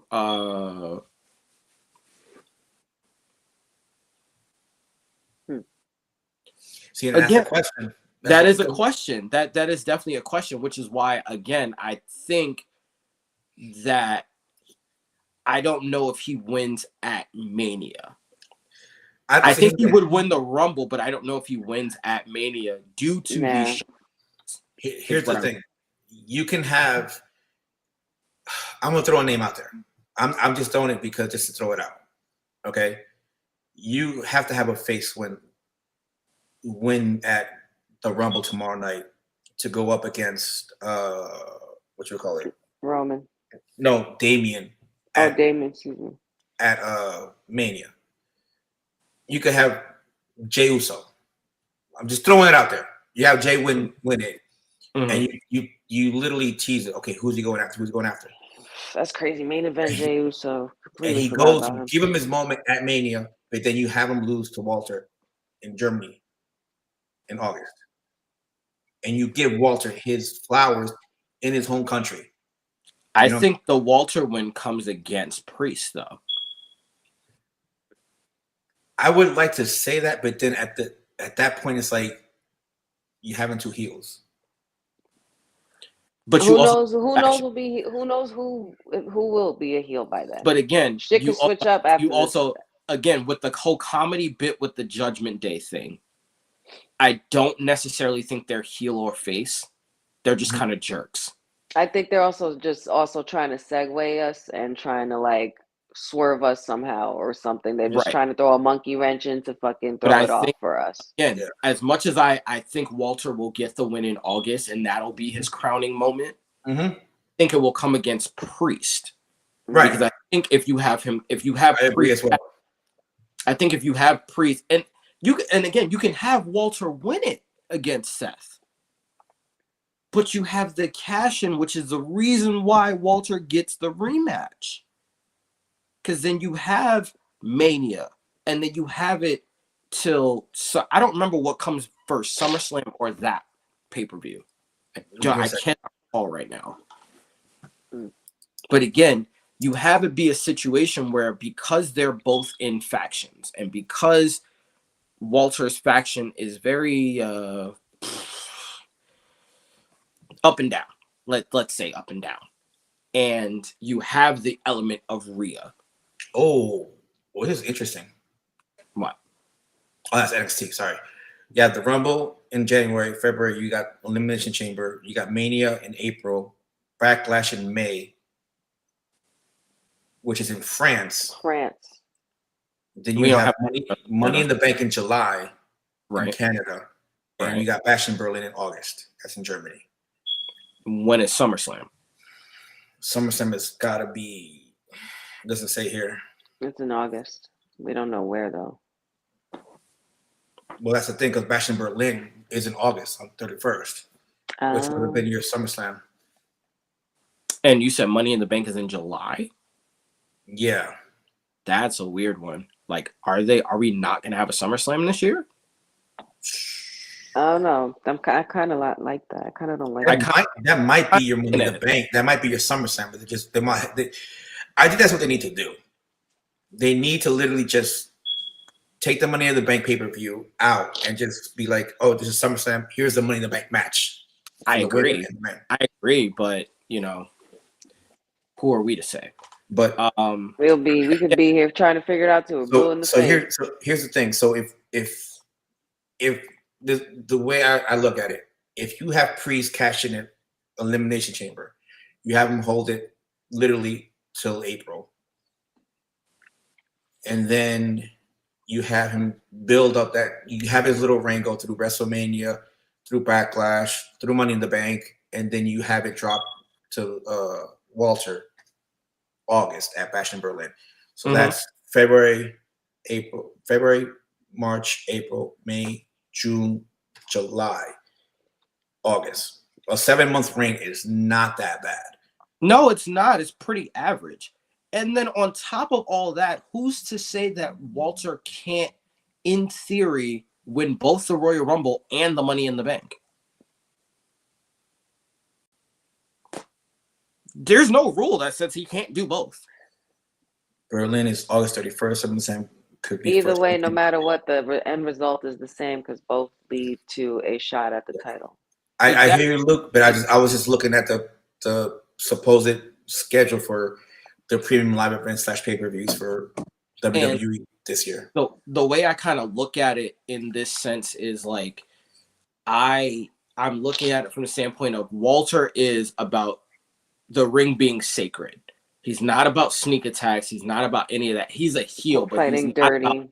He's not about playing dirty. So him winning the Money in the Bank, I think he would challenge Priest to the match, but do it in Berlin. A la Braun Strowman. Yes.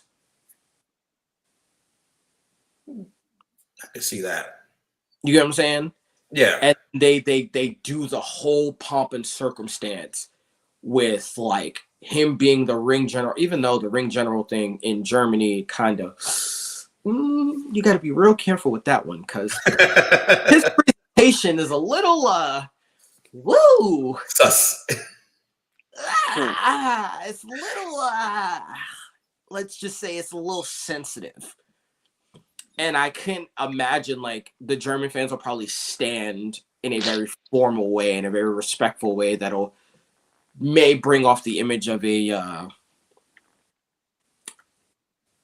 certain regime that we don't speak about anymore. So I just think they need to be very careful with that. But I know that his presentation in Germany is going to slap. It is going to be incredible. Yeah, I won't be surprised if they're just cautious and do not go into the crowds just to make sure they don't get anybody that, because you never know who's there. So you might have people that still follow that regime and you might get salutes or whatever, and you just don't want to get that chance on TV to put that on there. So they might just focus on him and Ludwig and Kaiser and just right. You know, so and also the beautiful part about that is the part that we're not talking about with Gunther is who is going to beat Gunther for that title. That is why I can't do a babyface like Jey Uso winning the Royal Rumble, because I think Jey Uso is going to be the one to take the Intercontinental. It's like my two picks are like Jey Uso, my three picks, Jey Uso, Trick Williams, or Ilya Dragunov. I feel like it would have to have been. I mean, it's fucked up because of everything that happened this week. But it should be the one who is in trouble right now because that's what we would have expected. Because he's the only one that I know that's bigger than Gunther that could humble Gunther and throw Gunther around. But as Intercontinental champion, that'll be fun. We've never seen Gunther humbled. Never. See, here's the thing. The only time we did was in the glimpse of last year's Rumble where Lesnar was in. Well, here's the thing. Gunther humbled. That's what I'll say. You've never seen it. I've seen it. Well, I've seen Gunther humbled by one person on NXT. That's my point. The only person to really beat Gunther was Ilya Dragunov. And I still think it should be him. I said it a while back. I think it should be him too. I think he should be the one to win it. I don't know how they really want to do this. Plus, this man I can't tell if he's actually hurt a bunch or if he's kayfabe hurt. Or he sells, bro. He sells like a mofo, so he scares the hell out of you. I got it. That's the one guy that gives you the, like, he has the persona to give you the presentation, the pomp and circumstance, the look, the feel, and he already has the resume to say, I just come in and challenge Gunther. I've already beaten him. And he could pull off heel or face. Yes. You can do. And he's if you don't, motherfucker. If you don't call him up, you can have Walter lose the title in a fatal 4-way, triple threat match, or whatever, at Money in the Bank. Right? Mm-hmm. And then he literally just let's say Chad Gable's in Money in the Bank. He takes somebody. He just takes somebody out and takes their spot, a la Brock Lesnar, and he wins it. And then he goes like you said, he's respectful. Like, I won it. I won the Money in the Bank, and I will say when I cash it in, Damian Priest at Bash in Berlin. You will fight me, and boom, there you go. Like you, or he's gonna say something like, "You'll fight me in, like we played by your rules. Now we're gonna play by mine. Mm-hmm. I'm gonna fight you in front of my people in Berlin, or something to that regard." Yeah. Instead of chasing the dragon, the dragon will be chasing him. Exactly. Yeah. Yeah. And So, it worked. To be fair, it took Dragunov 3 tries to knock off Gunther. Like, his trilogy with Gunther is probably some of the best and, frankly, underrated, most terrifying, like, terrifying wrestling I've ever seen. Yeah. And then there's also, newly renamed, the man who got his name back, who has a gripe and a half against Gunther. Yes, he does. Like, you want to talk about a score to settle? Is my man Pete Dunne. My man Pete Dunne need to get his lick back. Real smoke. He need to get his lick back. Well, that's what I'm saying. Limb from limb, baby. Limb from limb. I'm saying you can have Walter lose a title, but not get pinned in that aspect. Absolutely. You know what I'm saying? Still making him look strong, but like, I lost my title, but I didn't really lose. So you know what? That's fine with me. I got bigger fish to fry, whatever. And then on top of that to me is when you can center Ludwig Kaiser, who's been showing like this last like year. That's mean a street. dude. That is a mean dude. street. He's a stud for a skinny stud. You put him squarely and been like, you were the greatest Intercontinental Champion. I want to follow in your footsteps and have him chase the Intercontinental title. Mm-hmm. And he's like the perfect guy to be in that division. Yeah. Yeah. So many ways this can go. And again, I feel like the men's rumble is the hardest one to call because there's like 7 guys who legitimately could win and it would make sense. Let's go back to this real quick. Tama Solo Jacob as next gen bloodline pouncing on Roman after Mania for losing and showing weakness would allow a new faction to bloom and give Roman a storyline reason to take time off. This is Roman's last run. There's not going to be time off after this for Roman. But I mean, Also, this would only make sense if we thought that Roman was losing at Mania. If there wasn't a record in reach, I would 100% agree with this. But Roman is not losing till he beats Hulk Hogan's record. Yep. At the very least. Yep. We know this. We've seen it. I hate it, but it is what it is. I don't. Can people stop at this point? I'm so sick of this. Like, I'm so sick of it. I told y'all were gonna get sicker. Yeah. I told y'all. The one thing I want people's like, Roman needs to win clean. No, he doesn't. No, he doesn't. No, he doesn't. That's the whole point of the storyline with Roman. Roman just needs to hold that title. He don't need to win any kind of way. Yeah, stop asking to win clean. He needs to win clean. No. And stop quick rant. He needs to win by any means necessary. Exactly. Quick rant. Go ahead, girl. I'm so motherfucking sick and tired of people saying that he's not a real champion. For all of y'all who know, because I've been watching Roman Reigns since he appeared on the scene. But once he became part of the Shield, I knew the moment I saw him in the Shield that he was going to be something. Everybody had their eyes on the guy. He was the favorite. Everybody did the roar with him and everything like that. But it's just like, y'all are not going to sit here and disrespect my guy. Oh, it's 6 a.m. Thanks, Luke. Thanks, Luke. Oh, wow, from the UK. That's what's up. But yeah, like I'm really sick and tired of people getting on the Roman Reigns hate train and shit, because it's like, dude, if y'all haven't really been watching wrestling since 2014, then what the fuck are we even talking about? What have y'all been watching? Because y'all aren't gonna sit here and act like he wasn't the big dog and ate shit along the way to get to this tribal chief god mode that you see. So guess what, folks, and all you Cody and CM Punk marks, Roman is going to hold that belt till September. So just continue to get sick now. Maybe longer.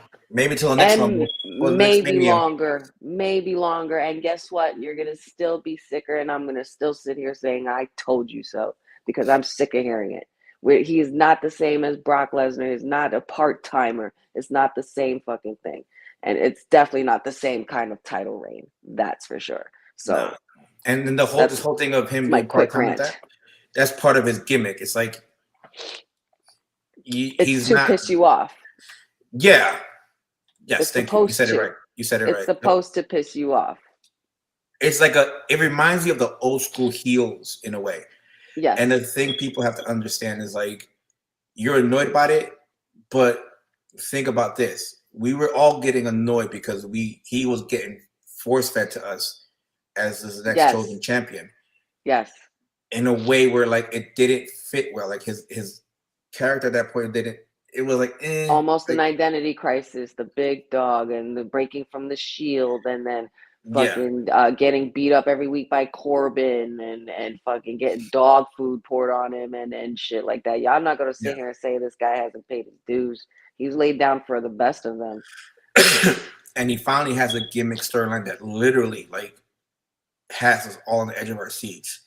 Yeah. I mean, just Every think about it. pay-per-view, Like every event. Sami Zayn literally extended it, and he was another cog that it worked.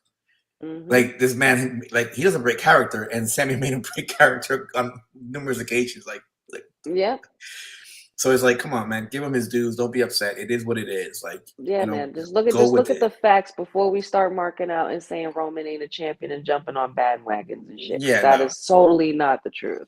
No, Far so from those, it. I those just had talking to heads, defend my tribal chief there for a yeah, second. those talking heads are just going off for the clickbait, and it's not right. Yeah, it's just annoying. It's just Now, so annoying. going back to this Mania pick, golly, like who? Just like my women's one, I have a main pick and a dark pick. My main pick is going to be my same pick as last year, which has to be Gunther. And Cross is my dark pick because I am not letting it go. Jay? Gunther. And I guess my dark horse pick would be CM Punk. Or like my second pick would be CM Punk. Which to me is like, those are the only two that really make sense. Let's not forget Gunther came in at number 1 last year and made a big impact on last year's Rumble. So I could definitely see him coming out on top this year. Because he has nothing to prove after last year in the Rumble. We know what he's going to bring to that match.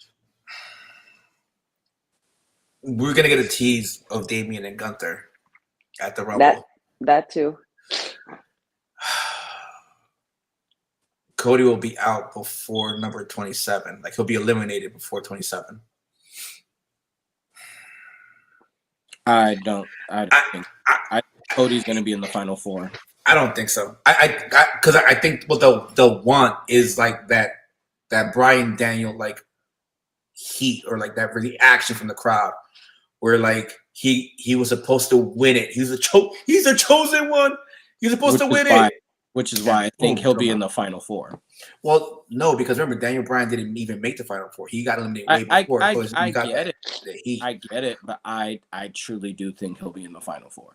Nah, I think who are we talking about? Cody. Yeah, I don't think he'll make the final 4. Cody, Punk, Drew, and Gunther maybe. That's the 4 I see. Because R-Truth and Priest is in there, and then you got R-Truth, you got Finn or Dominic or JD, if any of them are in it. Somebody's gonna fuck it up for Priest. Because you gotta remember, Nakamura is in the Royal Rumble. Another former winner. What the hell does that mean? They still haven't closed out their storyline. Him and Cody. I think they did. Yeah, they have. I think Shinsuke's gonna find a new target. Shinsuke's already come out and said that. He was like, "Oh, we'll get back to our story later. I'm gonna go look for someone like that." That's cool.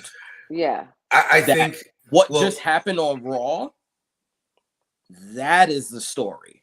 For Cody the thing is, I'm saying is that he'll hit him, eliminate him. Like, remember, it's not over. You know what I'm saying? Like, kind of deal like that. That is giving someone who doesn't need a reaction a reaction. I know, but what I'm saying is that literally, that's what I'm saying. Like, worst thing you could do for that story. No, what I'm saying is that's why I'm saying I don't see Cody in the final four because there's the what I'm trying to say is you take away what people expect. What do people expect? Cody Rhodes to win it, or like you say, Cody Rhodes in the final four. So you want people to turn off the TV? Did the people turn off the TV when Daniel Bryan got eliminated way so early? Daniel Bryan and Cody are two very different entities, and we are talking about two very different times in wrestling. I get it, but at that point in time, Daniel Bryan literally had a crowd wave going for him. Again, but the way that the reaction that was given when he was eliminated was crazy. That's because he was the favorite to win. Cody's Exactly. not necessarily the Cody's favorite not to the win favorite this year. He's I not the wouldn't say he favorite, but he has a lot of the fans. Like He does. No, he absolutely Okay. does. And of You get what I'm course, saying? when he gets eliminated, there's gonna be a lot of people that are gonna And be pissed again, off I and gonna feel react like- that way. I They're gonna feel get like boo. It's gonna get a boo.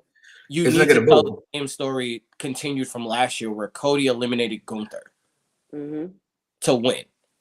I think Gunther needs to eliminate Cody. I think the final four will be Gunther, Nakamura, What Jay. is with you? What is with you and Nakamura today? Like what the? I say I Like this man has any sort of traction, any sort of relevancy whatsoever. I say Cody, CM Punk, Drew, and Gunther. Those are my final That four. is the logical final. That is what they've been telling us from jump. I feel like that's gonna be the final Yeah. four.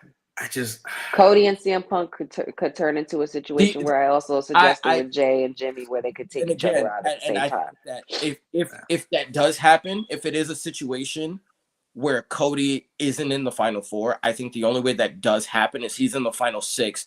Him and Punk eliminate each other, and like LA Yes. Knight or an Uso or both Usos are there, Yeah. and it's a Jimmy, Jay, Drew, and Gunther. I could see that being a thing because Drew has the heat with Jay, Hmm. and then Tensions are rising. and Jimmy and Jay have the heat with each other. Gunther's just there to get. And again, Drew still kind of hates Gunther for taking that moment from him in the UK. Mhm. that's a final four that's interesting too, because at that point your only face is Jay. And the Yeah. odds are stacked. Right. But then you also have where like Jimmy goes like, yo, we still brothers. No matter what, we still brothers. So let's get this. And you get a little bit of that segment of the Usos being the Usos. And to go with that, you can have Drew get eliminated. Then you could have Gunther eliminate Jimmy. Then you have Jimmy and Jay end it, and you have Jay winning it. And you have Jimmy cost Jay the Royal Rumble. No. Wow. No. I have Jay winning this one. Jay is my pick. This is Jay is my pick. Jay's your final pick? Jay is my final pick. That's sense, ballsy, bro. That doesn't even make sense. Jay is That's my pick. That doesn't Listen, make bro. sense. Bro, Especially because they told you last year that their last wish from WWE was to face each other at WrestleMania. They've been building. If you're talking, I can't hear you. No, I'm not talking. Like they've been telling you that that's the matchup for WrestleMania. That is their last wish. That is what they want. They've earned they the hinted right that since last WrestleMania to have that. So and to that was then before they pivot gave up the and title. just the make tag Jay title. a pawn in another big story that's not his doesn't make sense. That doesn't make sense, especially when at WrestleMania you want to solidify and close the book on the Jimmy and Jay thing. So then you can now have Jay move forward into the summer as main event Jay Uso, the superior brother. The bloodline thing with him is done. Him and his brother have their beef. They have their blowout. We're done with this. Mm-hmm. If you do that, you're dragging a dead horse at this point. And now that I'm thinking about it, literally makes no sense. And now that I'm thinking about this, Jay really need a title at all? Because the whole point was to make him main event worthy, and they did that. But I don't know if like what would the logical reason be to have Jay Uso win? Because obviously his obvious target would be Roman, but what does he need to prove? Even with a title shot, he's beaten Roman already. He's pinned him. He's pinned Roman. He's the only one to do it. But here's the thing. Work with me here. He wins a I'm Rumble. trying, but you're making it real Yeah, hard. yeah. Here's a Rumble. 3 You don't hours, have 18 Jimmy and minutes. Jay going and this Mania at each other. It's too soon. You have them next Oh, year Jesus. because wait, Nobody's gonna care next year, wait, bro. wait. This is exactly. You sound like Triple H in like the worst way, bro. Hold on. Like we are Can you not let trying me to have tell the 3 hour story? sex sessions. Hold We're on, trying to get our let him nuts finish. now. Can you tell me? What are let we me tell- doing, bro? Can you Like, let me tell the story? oh, this story is trash, bro. Jay is gonna go against Damian Priest. Jimmy causes him the match. So now this is not like he cost the match against Roman. So like he picked a side. This is now, bro, you literally cost me a match that had nothing to do with the bloodline of Tribal Chief. What the actual fuck? Mm. What is the point in having the world championship in that storyline? Okay. When he cost him the match against Roman, he literally said, like, I choose my Tribal Chief over my own brother. You get what I'm saying? Mm-hmm. So he picked a side. Mm-hmm. If Jay has that title match against Damian Priest and Jimmy costs him the match, it's like, okay, I get why you cost the match against Roman. You picked a side. You picked the Tribal Chief over me. Why the hell did you cost me a match against Damian Priest, who is nothing related to us? He's not blood. He's not a Tribal Chief. He's nothing to us. Well, But then you cost me that title. How do you book that for a year, though? I don't know. You can't drag that out for what you're telling me. You have to remember they are not on the same brand though. And then what do you do with Jay? That now you literally have nothing to do with him. So then how are you blew booking a Royal Rumble? So then how are you booking them at Mania this year then? Again, they are not on the same brand. brother versus Jay. brother versus brother. I'm booking. Right, but how are you building that? How are you getting that? You don't I need know. to I got build the it. answer. They've been building Hold it on. for 3 years. I got the answer. There's no way to. I mean, if you're talking, they've already built it, right? They've already technically built it longevity wise because we've seen that coming, right? The ultimate brother betrayal. Build it the same exact way they did it in '94 when Brett and Owen.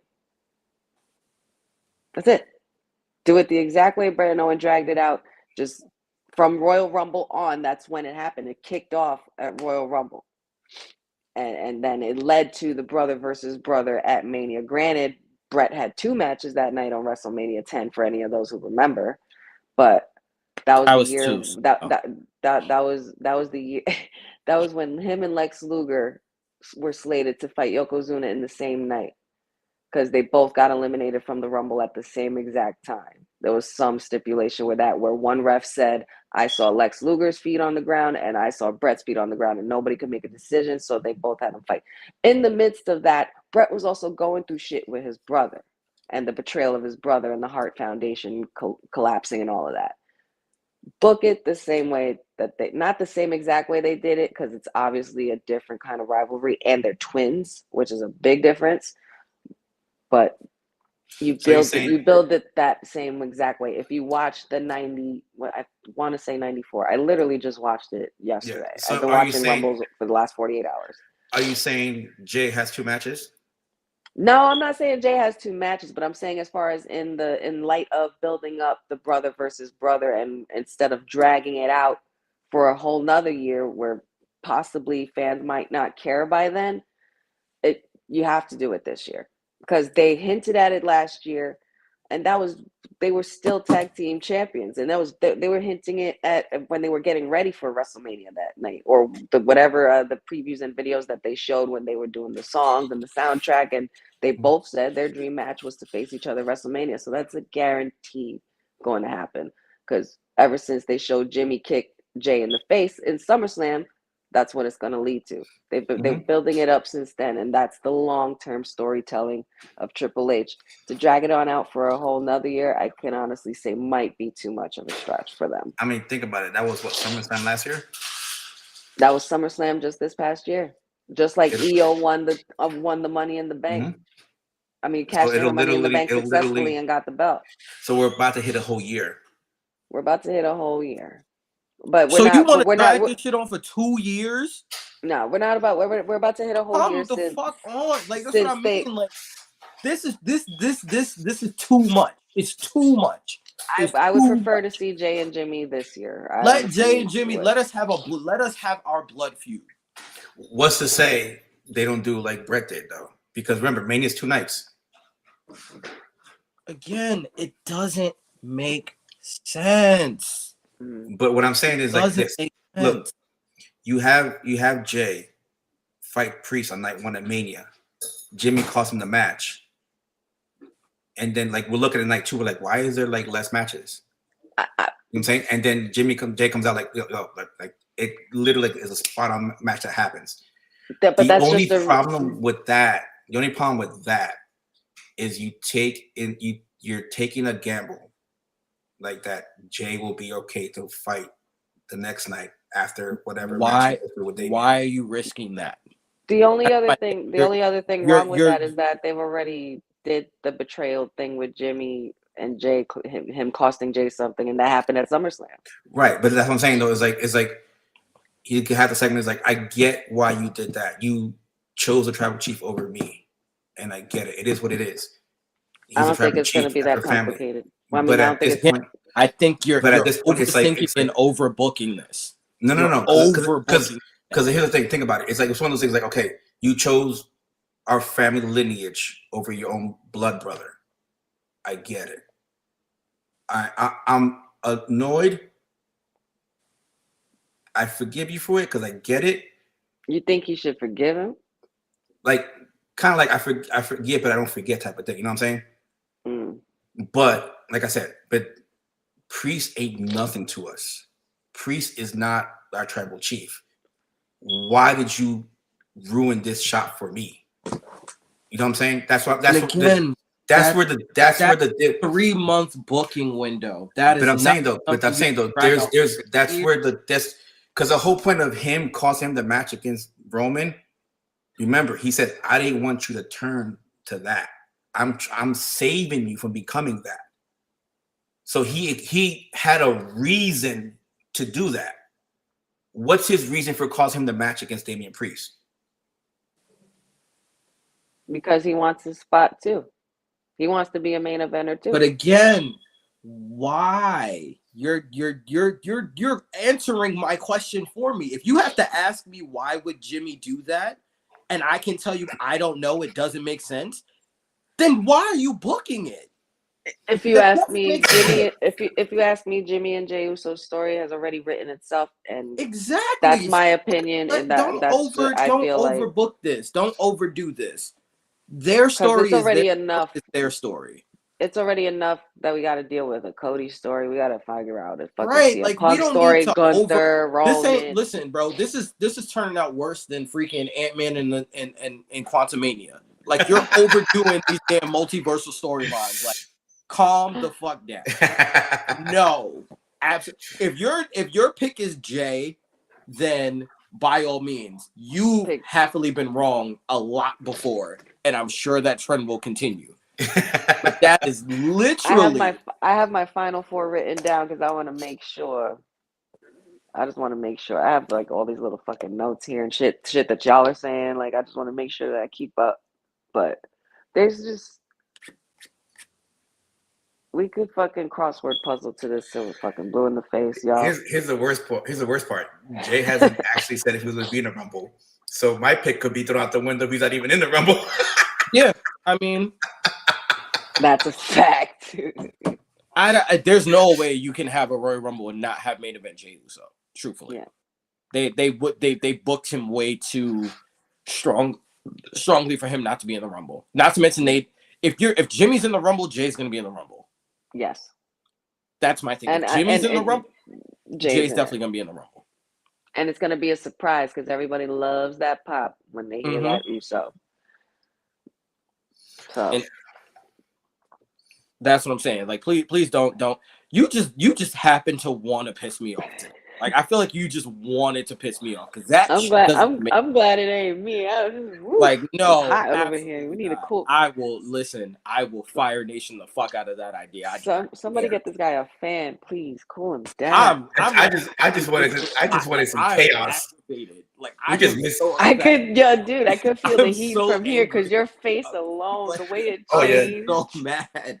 Like I'm just like, bro, I'm so sick of the bloodline and 3-year stories. Like, give me a 6-month, please. Like everything about these people has to be 7 months long. Like, Jesus, everything's a pregnancy. Like, No, Jimmy and bro, Jay are gonna set can each we have other a up one very night stand, nicely. please? Like, Yeah, yeah. get It's in, okay. get out, It's get okay your for a let's title go. to drop. Right. It's okay for a title to drop all of a sudden, or for Yes, or for a yes. Like, story to build itself. Like you bro, don't really, you don't really need I build already up have for to this. wait 2 years for Marvel movies. I don't need to wait 2 years for somebody else to have a match that I want. Right, Like, right. I'm not that patient.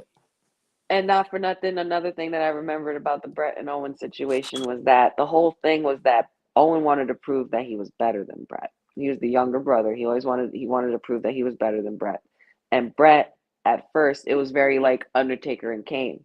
Like, I Mhm. won't fight my brother. I'm not gonna hit my flesh and blood. But Owen pushed him enough to the point where it's like, all right, motherfucker, you want to get hit? You're gonna get hit now. And that's gonna happen with Jimmy and Jay, I feel. Yeah, It's I don't gonna know be if it's they're gonna gonna be to the drag it out. point where Like, no words even need to be said. I don't I even remember know if it it's started gonna at be like Survivor a, Series. I don't think it's gonna be a I don't want to hit my brother. It's think about it. Jay technically has one more title reign than Jimmy. Yes, he does. That's it. That's the reason. You're a hater. You're hating. Yeah, I'm better and than you. Jimmy been hating. I'm better So, than like, you. Jimmy been hating. Like it writes itself. Mm-hmm. Yeah. Yeah. So when we finally get that little face off between the twins, it's gonna be good. Mhm. And that's when the bloodline it's a bloodline story within the bloodline. So it's not necessarily something that's being stretched. It's just something that was already there and being built from last year. Not to So mention, we know just Sami cap it Zayn's off. probably gonna come back in the Rumble match too. So Who? there's Sami Zayn. Oh, Sami Zayn. Yes, Sami Zayn and Sheamus. I know that And doesn't matter, but no, Sheamus is a name that I forgot about mentioning. yeah, but like Sami Zayn's gonna come back, so like there's gonna be that whole rehashing of the whole thing. Jay is your final answer, Paul? This Do you man, have a heart pick or a dark pick or a backup man's gonna give me a pick? migraine. Because I'm sorry, I don't know. Jay, Walter is a that's a dark bold pick for me. statement. Walter is a How dark is pick Walter the? because that's like an obvious pick. I'ma hide. That's like an obvious pick, Jay's man. about to Oh throw. my- You have Jay's your about to, obvious- throw his equip. You have like your obvious ones. Walter is the obvious ones, like because of the fact that it's his time. It's his time. It was his time last year, but he still lost. Exactly. It's like it's how many If times do we have? This year If will be. anything, the obvious pick is CM Punk. It's not Walter. No, I don't think so because of the fact they're saying already CM Punk and Cody Rhodes are going at it at Mania, so it makes no sense Right. for him to be. But the again, obvious that pick. report only dropped after the segment on Monday. Right. The Right. audit, None like, of that would. before- None of those reports none of would that have even existed before Monday. The honest to God one was CM Punk versus Seth because Right. that's the main event that CM Punk came back to Right. get. Right, That that's what was I'm the saying, one. though. That was the After- one. But That I was think the one. I think that gives them a duality to do both. I don't think CM Punk's gonna win, but I feel like he would make more sense as an odd-on favorite versus Gunther, who is a champion at this point. And how many times has a champion, while holding a championship, won the Royal Rumble? It's very rare. It's very I rare. don't think it's ever happened. That's true. They've won. Well, that's true. They've had the title on the line for the Rumble, and whoever won the Rumble gets the title. So But you never that's had a different. sitting champion also That is win very the true. That is very true. So, like, again, that's also the caveat of like, if you're the sitting champion as a Royal Rumble winner, 9 times out of 10 on the road to WrestleMania, you're not taking losses. Mm-hmm. And in order for it, like, you want it to be a double championship match now, so now you lose a championship match on the WrestleMania card? Or in my opinion, does he pull a Keith Lee and just vacate the title? Nah, I don't think he vacates the title. I feel like Gunther's too respectable for that. And Yeah. again, this is what I mean. This becomes my issue. This is why I have the issue of, okay, if Gunther wins, what does that mean for the Intercontinental title? Mm-hmm. Because now that directly compromises his run as Intercontinental champion. Because have we ever had an undisputed champion with Intercontinental and a heavyweight title? Yeah, we've Yeah, had it a couple we've of had times. it. There's been We've a had it. couple of people to We hold have. both, but it's never been a I'm gonna have both at WrestleMania. That's type. pretty sickening. That's pretty sickening. No. Going into WrestleMania doing that. There's two champions facing each other going into Mania. I don't think that's ever happened. Yes. Hogan and Warrior. Oh, so Oh I'm not- shit. Oh I'm shit. not- Yeah, you I right. wouldn't Oh, put he this he took it back. He took it back. Matt I'm was right here. saying, He totally I agreed got with the gray hairs for a reason, man. Yeah, but it's so But weird. that match was not because Warrior. I don't think it was because Warrior won the Royal Rumble. Let me look back. It might have been. No, It might- Warrior never won the Royal Rumble. Or was that just about the hype between them both and That the was fact just the that hype everybody about the- wanted to see who was really the better guy? Yeah, because Hogan won the Rumble, I think, that year. This is before the Rumble winner would be, face a champion at Mania. But there was that instance at the Rumble where they stood up like in the middle of the ring, and Matt will Yeah. remember this one, and you just felt like, oh my God, these two. I It's remember like- seeing the video. I've Yeah. seen the video So- package for it. The slow so walking towards. So at that time, like literally, it's like, oh my God, it's like getting Seth Rollins and Roman Reigns like at the Rumble each other, look at each other like, oh my God, is this happening? You know what I'm saying? So they were like, oh, they want this Mania, and they put it on there. You know what I'm saying? So I'm looking here. I don't think there's been an IC champion that's a reigning IC champion that's won it. Thing is, I'm not seeing titles here on these people that's won it. And that's my thing. That's why I think, again, that's the only thing that gives me pause about Gunther is I don't know what then that looks like for your booking of the Intercontinental Championship. Because that's the thing is I could see him because again it goes back to what you said.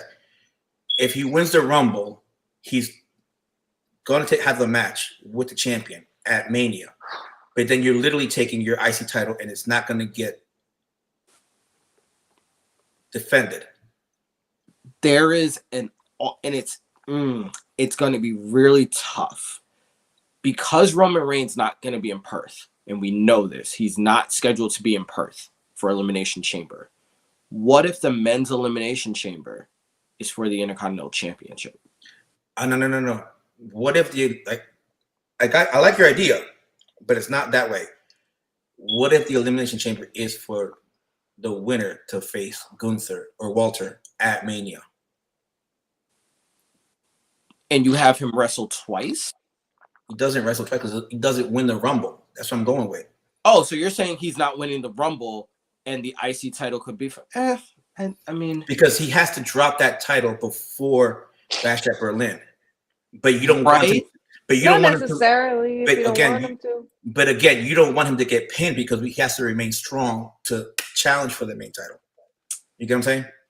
I get what you're saying, but again, that's where it gets kind of dicey for me because we still don't know 100% what the plan is. Like, we know Rock and Roman is a possibility and they keep hinting towards it.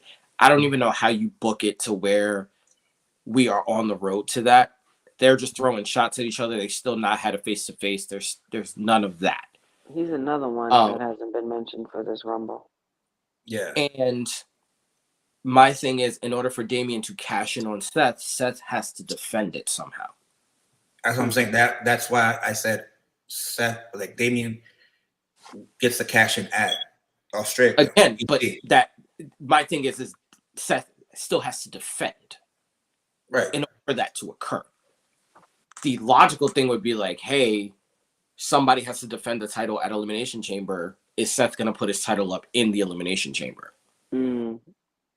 Because again, if you do the Intercontinental Championship Elimination Chamber #1 contender situation, now you have you I hate to say it, you lower the bar of your Elimination Chamber. Because then you have to book it with all mid-card guys and guys that are actively in that scene. You cannot even bring down your main event guys. The only main event guy you would really be able to use would be a Kevin Owens, a Jey Uso. Well, no, Jey Uso's on Raw, so you can't even use Kevin Owens.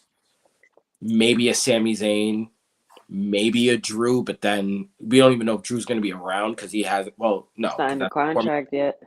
yeah, but his contract expires after Mania, so Mhm. theoretically maybe Drew.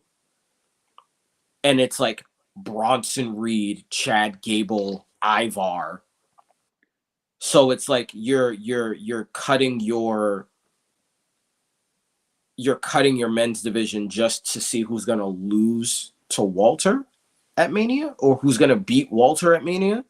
It's gonna be tough to undo all those factions and tag teams. Yeah. Okay. So like that's my issue. Is like that's why it's like as much as I have Gunther winning because like that makes sense to me, it also is like I'm doing that with the knowledge that somehow, some way, Gunther's gonna drop that title. He's not gonna get pinned.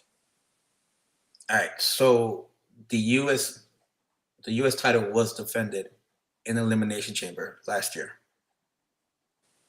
Who was a champion? Austin Theory. Austin Theory. That's right. Okay.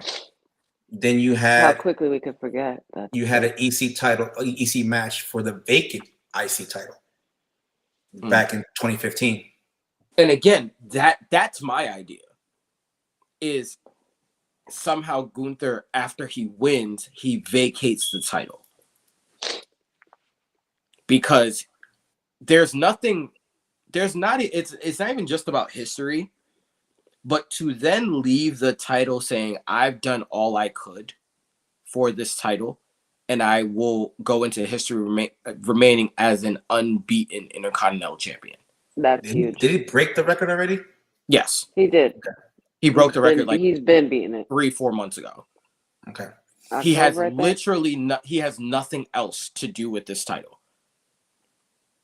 So And Imperium being all fucked up is just a distraction for him.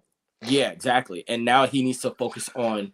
He could literally say, "I need to focus on WrestleMania, and I don't have the energy to defend this championship. So I'm going to vacate it so that I can focus on Mania."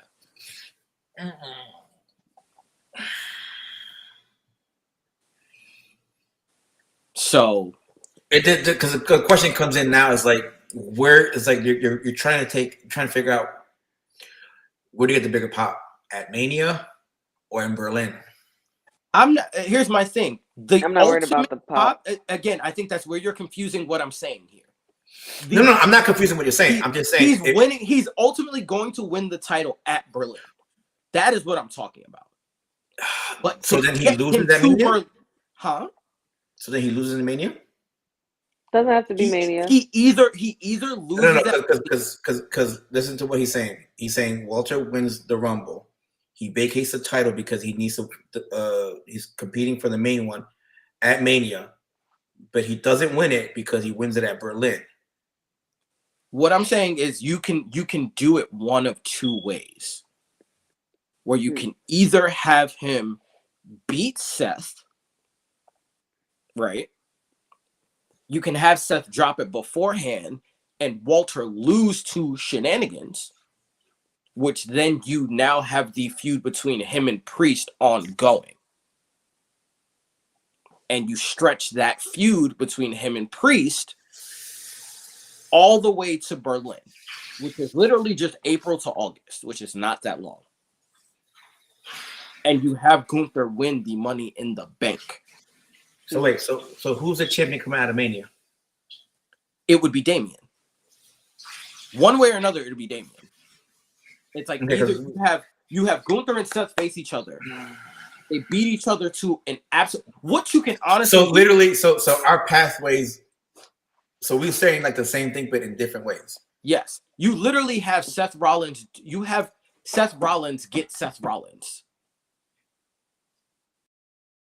If you get what I mean, you have Seth Rollins get Seth Rollins, Right. where you have Gunther and Seth face each other at WrestleMania. It's a banger. It's going. Oh my God, who's gonna win? Priest music hit, And he pulls a Seth on Seth. and he pulls a Seth on Seth and pins Seth. And that way Gunther remains strong, but now has a gripe with Damian. Because that's what happened with Brock. Because he stole his and moment. Roman. Yes, and that's what happened with Seth and Roman. And Seth has had a lot of beef with Judgment Day over time anyway because of Finn Balor and all of that. It's like I agree with you, but here's the problem though, and I could see that because Seth has always said, "I want to go into Mania as a champion." Mm-hmm. And that's why but that doesn't mean he's gonna leave it. But here's a problem. Here's the thing, though. He's had his moments where he's left champion at Mania. I think we can afford him losing. Yeah, no. The concern is like we've been asking them to take the belt off of him because of his back issues and everything else, and he needs to get healthy. Now he has his MCL and the back. Fucking dummies. Like dummies. You literally have to wrestle him. If you're gonna do this, you cannot have him wrestle at all, and you have to be careful with his matches. Again, and he's going with a bad knee already. Gunther told you how he's gonna beat him. What if this is just a squash? It can't be. That's the thing. It can't be. You have to have the situation where Seth Rollins gets destroyed, yes, but it has to be beaten within an inch of his life, of course. Yes. Yeah. So that it's like right when you're like, okay, Gunther's gonna finish this. Gunther's gonna beat him. Then you have Damian come out, and him going and hurt is gonna make a big difference. Exactly. You have Damian. You have Damian and the Judgment Day come out. You have the Judgment Day take out Gunther, and then you have Damian cash in on Seth. I mean, you're really gonna have Finn, Dominic, and JD take out Gunther. Yeah, because again, he would already have been beaten at that point. And again, if you're gonna look at it that way, you can add Rhea to this mix. Yeah, but I'm saying though, is like how believable is it that those two take him out? I'm not saying take him out as in they're doing it by themselves. I'm saying Gunther. Let's set the stage here. Seth keeps kicking out of everything Gunther has. Seth gets little spurts of offense where he gets near falls, but Gunther keeps smashing him down and smashing him down and smashing him down. He has an answer for everything. He gets hit with like multiple power bombs where it's like there's no way Seth is moving. And then when Gunther's about to really hit him and you know he's about to finish it, that's when the Judgment Day music hits. And then they all jump him while Priest is doing the cash in. And then the match essentially becomes a triple threat match. You have Imperium come out and take out, that distracts the Judgment Day. You have Priest hit South of Heaven on Gunther. To essentially, he has to roll out the ring. And then you hit the Razor's Edge on Seth. And that's his back. Then you have Priest pin Seth. Because Razor back, you have the knee. Seth is. There's no way Seth can barely stand. Well, not just that. Razor gave Priest his blessing to use the Razor's Edge, with the condition that nobody kicks out of the move. That's why. And that would be a great finish. Right, and that's why every time you see him put somebody up for the Razor's Edge, he doesn't pull it off. Doesn't finish it. The times that they never kicked out. But then you see people like, is this gonna be finished? And they either find a way to scrum out of it. So it's keeping that move safe and protected. So yes, I agree with that, the way that finishes, because again, once he hits it, it's a wrap because that move is protected. That was a wish that Razor Ramon had, Scott Hall had. Exactly. And then you have Damian stand tall with the title, and you have Gunther on the outside, like, how the hell did I just mess this up? And that automatically sets you up. It sets you up for Gunther being like, I got screwed. Priest being the heel does not have to give Gunther a rematch. That's what we're not talking about here. That rematch doesn't have to happen at Backlash. Nope. Seth can be out for X amount of time and not be medically cleared, because Seth's whole thing was, I want to take my title into Mania. He didn't say anything after Mania. Now you have Damian, who's made enemies of the entire locker room. You have Sammy. You have Uso, Jey Drew. Uso. You have Jay. You have all these people. And Gunther's like, no, I'm next. They're like, yeah, buddy, back of the line. Mm-hmm. And in doing so, you have most of your Money in the Bank done. Because you already know who's going to be in your Money in the Bank. And you have Gunther win the Money in the Bank, setting up the match in Berlin. And you have Gunther finally win in Berlin because there is no longer a Judgment Day. And he could do it on Priest and get revenge back and cash in his new Money in the Bank faster and quicker and easier than Damian Priest could. Yep. That's karma. I Yep. think that's pretty cool. Yep.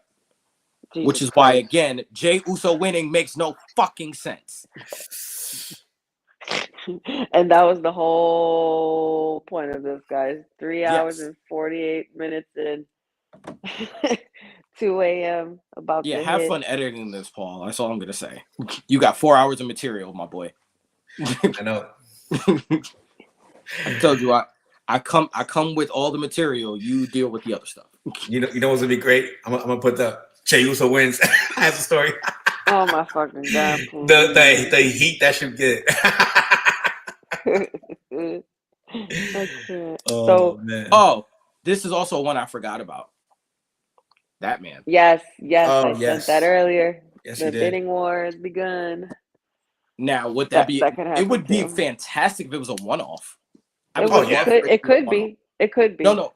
I would love for it because you really think he's going to be in WWE and then he shows up at AEW to attack Adam Cole when Adam Cole's fully healthy. Right. Mhm. But that's the thing. I don't think Triple H is going to help the other company. So it's like he's not going to book him to be a one-off just to build that feud for them over there. He's gonna book him to keep him. Exactly. It's gonna be a Jade situation. But the question is how are his injuries and like how far along are like? Yeah, I How think much time does he after need? the match and stuff, he had surgery and whatnot. Like, I don't know. That's a We've great we've, question. we've got time for him. We've got time Mhm. for him. Mhm. There's time, and he's Yeah. still young. Speaking of time, I think it's about time we wrap this up. Factamundo. My clothes Yeah. is tired right now. And I'm nasally. This cold is killing me. I'm Any stuffy. closing parting words? Kofi, I can't wait to see how you escape being eliminated. if that's gonna be a spot, no. There's gotta be a spot. There's gotta be. The only thing is that like with no Naomi not on the roster, you don't have like who's that female version of Kofi now? That's a stupid Katana question. Chance. Thank you. That's a stupid Who? question. Katana Katana Chance. Chance. Oh, don't give me that. Is that She's like literally a gymnast. no, The I know, but I'm Ninja saying Warrior. like She's if, literally like, the it would Ninja be Warrior crazy. winner. I know, but I'm saying it would be crazy if like literally that's the reason why I took the belts off of them. I'm like they could have still competed in the Rumble even though they were. You tag have team her. champions. You have Kalani James from NXT, who literally just did the Kofi spot And in a she's battle beast. royal. She's Mhm. beast. She literally just did the Kofi spot. Yes, she did. She did at the Battle So, Royal. like, again, there's also like I know everyone forgot about her. I literally want Sol Ruka to show up so that she can hit her finisher in the ring. Who? Sol Ruka, that the chick that had that turnbuckle like RKO thing that she did. What does she look like? Who is she? Where was she from? NXT, super light skin, curly hair. YouTube it, bro. Just YouTube it when we get yeah. off. YouTube it. YouTube Sol Ruka finisher, and then you're gonna message me and be like, "Yep, I want to see that in the Rumble." That's Yeah, it. I just not want to see a finisher. Like I registered. don't care if she gets eliminated. I just want to see a finisher. That's Yeah. it. So, I just want my Trick Williams pop tomorrow too. That's it. Oh, gotta be. I seen it. I mean, after tonight, oh yeah. Gotta be. And Like, who? and you gotta give somebody's me time eliminating to react somebody. to it because it happened so quick. I was like, wait. We don't even have a second. I wasn't ready. I was like, I wasn't ready. I wasn't you fucking know who ready. I else? felt like Santino. You know who else might show up in the Royal Rumble that I really would look forward to? Obafemi. Yes. Yes. Especially because I'm here they're for it. starting to build the whole Wakanda like M'Baku thing, where I'm like here for it. you heard him come out, your was who. I was like, oh my Yep. god, I love this so much. I love this so Getting much. I'm goosebumps. so Getting happy. goosebumps. Yeah. Yeah. Oba would definitely be a nice little. Oh, you know who I surprise just thought tomorrow. about for the women? Satomura. Oh Who? yeah, the one that knocked out Roxanne, right? Yeah. You know, it'd be interesting call up for the men's. Lexus King. Yes. That's I that's wouldn't.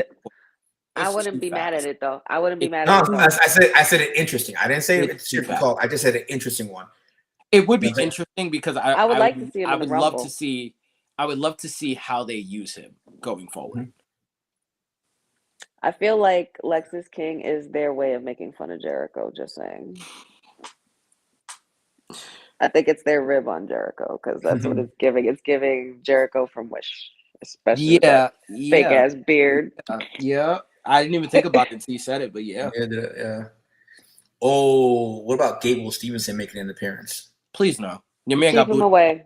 Keep him away. Keep him away. What Homeboy was got that booed in his dumbass? Did you hometown. see that dumbass backflip? Like, what was the purpose? Bro, in Atlanta, he got booed straight up in a dark match. Really? He's I wonder from why. Atlanta. Keep him away. I wonder why. Keep him away. Because he can't wrestle, my boy. He's too green. And we all can't be Kurt Angle. We all can't be That's Chad what I'm Gable. saying, We like, all can't be at this Shelton point- Benjamin. At this point, you can't even say he's green anymore. Like, he's just not hitting. He's just not hitting. It's not registering at all. And he's like too nice. They got him talking and shit. Like, The only thing I no. can think of is just the lack of charisma, probably. Yeah. On top He's of the literally- wrestling part. He's built the right way. I feel But like his he has- personality is blah. He's literally Plank from Ed, Edd and Eddy. Like, just nothing. Like, nothing. Ooh. Any parting words? I got 19%, so we got to go. I charged my phone like 3 different times. I was already at like 5%. Like, I'm just happy the Rumble season is here. WrestleMania, here we come, bitches. Get ready tomorrow. Yes, sir. Get ready. Shit's gonna hit. It's gonna hit really good because this is probably one of the most unpredictable ones that we've had in about 5 years or so, or since like 2017-ish, I think. Which is valid to say. This is the But first time we've had such a top-heavy, like, Royal Rumble, where there's multiple main eventers, like, multiple big main eventers yeah. that have, like, real stakes. So Here's a just question. we You all gotta stop said, asking questions. We trying to go to sleep. I know. we all said Roman Reigns. We all said Logan Paul. Mhm. Jay and I said Gunther for the Rumble. With you said Cody or CM Punk being your CM Punk. CM Punk, right? And I said Cross was mine. Paul picks Jay Uso. It is what it is. Listen, bro, I'm not gonna knock you for your opinion. It is what it is. I am. And then the women's, we all agree on Bailey. Yes, pretty much. And that's So the way that which cookie's one gonna starts it? crumble. The men's or the women's? That was my question. The women's, Because they're the bookends. men's, Remember, they're bookends. the men started it last year because the women highlighted it, and Rhea was the winner and shit. So I feel like you almost have to start with the women because that has the most buzz. The men one really, it's about who's already there, not really who we're expecting. The women is the opposite. And here's my thing though, is like, so is the men's gonna headline it or is Roman gonna headline it? Roman's gonna headline. It would really suck if Roman headlined it. I'm not even gonna lie to you. He did last year. You know, What makes because y'all think it's gonna be any different? Because here's the thing: if you have Roman not headlining, then you literally have the women's match, Logan Paul, Roman, and then the men's Royal Rumble. Yeah, interesting. They've done that before. They've definitely done it that arrangement before. I wouldn't even I be just- surprised if Roman if he has it where like Roman starts it. I'd be shocked if actually that was the case. Mm-hmm. You have this guy taking off and shit, and you're gonna bring him back to put him on the first match of the Rumble, Mhm. the first PLE. I don't know. You have him Could be. come do it, go home. You get to go home early, my boy. You live right by there. You get to go home early. You get to be home by dinner, my boy. It could be interesting way because He could also he could- arrive there 10 minutes before you gotta be there. Exactly. He could be like, look, if I'm gonna do this fatal 4-way, I'm gonna win this, but I want to be the first match so I can get in, get out, and boom, like Jay's saying. I Yeah, feel and like go I feel like Roman could pull off some shit where he'll arrive where he feels like arriving, just like he did last time he did that. I know he's done that once before. Mm-hmm. I mean, But- he would be like, it don't matter. Because who's Roman, the girl. right? He's so pompous. So let Yeah. the animals wipe each other out. I'll show up for the last 20 minutes. And it would Oh, no, piss I was- off Nick Aldis so much. Oh no, I was thinking more And it like would piss everybody off, and I would love. I was fucking thinking more like I'm the first match, I'm gonna win and I'm gonna leave because it don't matter who wins the Rumble. I'm I'm still gonna gonna wreck be fine. everybody and leave. Right. Yeah. Ain't nobody Oh, going, either and way. whoever wins the Rumble ain't going to challenge me anyway. So Yeah, exactly. Pussy. Another little tidbit of seeding souls for Oh him my God. and The Rock. Yeah, he's probably I've done refrained. some kind of promo. I've refrained from bringing up Dwayne's name because I don't want to get my hopes up. But you know what No, I'm saying? Because that even way, though- it's like, Here's my thing. The thing that pissed me off the most is that you had Jimmy and Ava Rain in the same damn room tonight, and no one makes a Rock reference. No one. He just yeet and no yeets. Like, Did you see the way she was looking at him though? She was she like, looked at him like, I'm like, y'all not even going to acknowledge that that's your cousin? Distant cousin, but cousin? We don't even get an acknowledgement of that. The disrespect is crazy. yeah. All right. shout outs to the youngest GM in history, Ava Yes, Rain. sir. Congratulations. Well deserved. All right. And that's pretty much it. I'm gonna have the phone on silence because I don't know what I'll be able to watch because I'll be at the wedding. Bro, I'm sorry for you, man. I don't want It's to all right. spoil anything for y'all. I will do everything in my power to stay away from the chat. I'll be on live anyway. Oh, so I no, won't y'all talk to chat. y'all. I'll have the notifications off for IG and for I'm about to IG. say, because I'm not being nice about it. Nope. Rumble Mania, like the 2 times I'm not being nice to you, I don't care. That's why I know. That's why I said I'm not. notifications will be off for like IG, and I'll turn them off for like Bleacher Report and Twitter and all that stuff because I want to watch the Rumble Saturday with Put no everything on spoilers. silent. Just put everything on silent, bro. Mhm. Airplane mode or something. You're gonna be with Yep. wifey anyway, so it's not like you gotta keep in touch with nobody. You'll be good. Nope. And if I But put that, enjoy the wedding. if I put the Rumble on at the wedding, I think I'm gonna be in trouble. So I don't even want to try it. Yeah, no, don't- you don't- don't want to don't- do that. don't Not at a poke- wedding, dog. Don't poke Nah. those bears. You don't want Don't to do poke that. that hornet, bro. Don't do that. Try and enjoy But that. enjoy time. it. Enjoy and have fun. Enjoy the wedding. Yep. I'm gonna dance. Jay, always a pleasure. Don't fracture a hip now. Don't dislocate a hip. Come on, man. You know you old. We don't need you coming back with hip and knee problems. Like, don't tear your ACL just trying to do the electric slide, my boy. Oh my god. Oh Lord. All right. Thank everybody for joining us.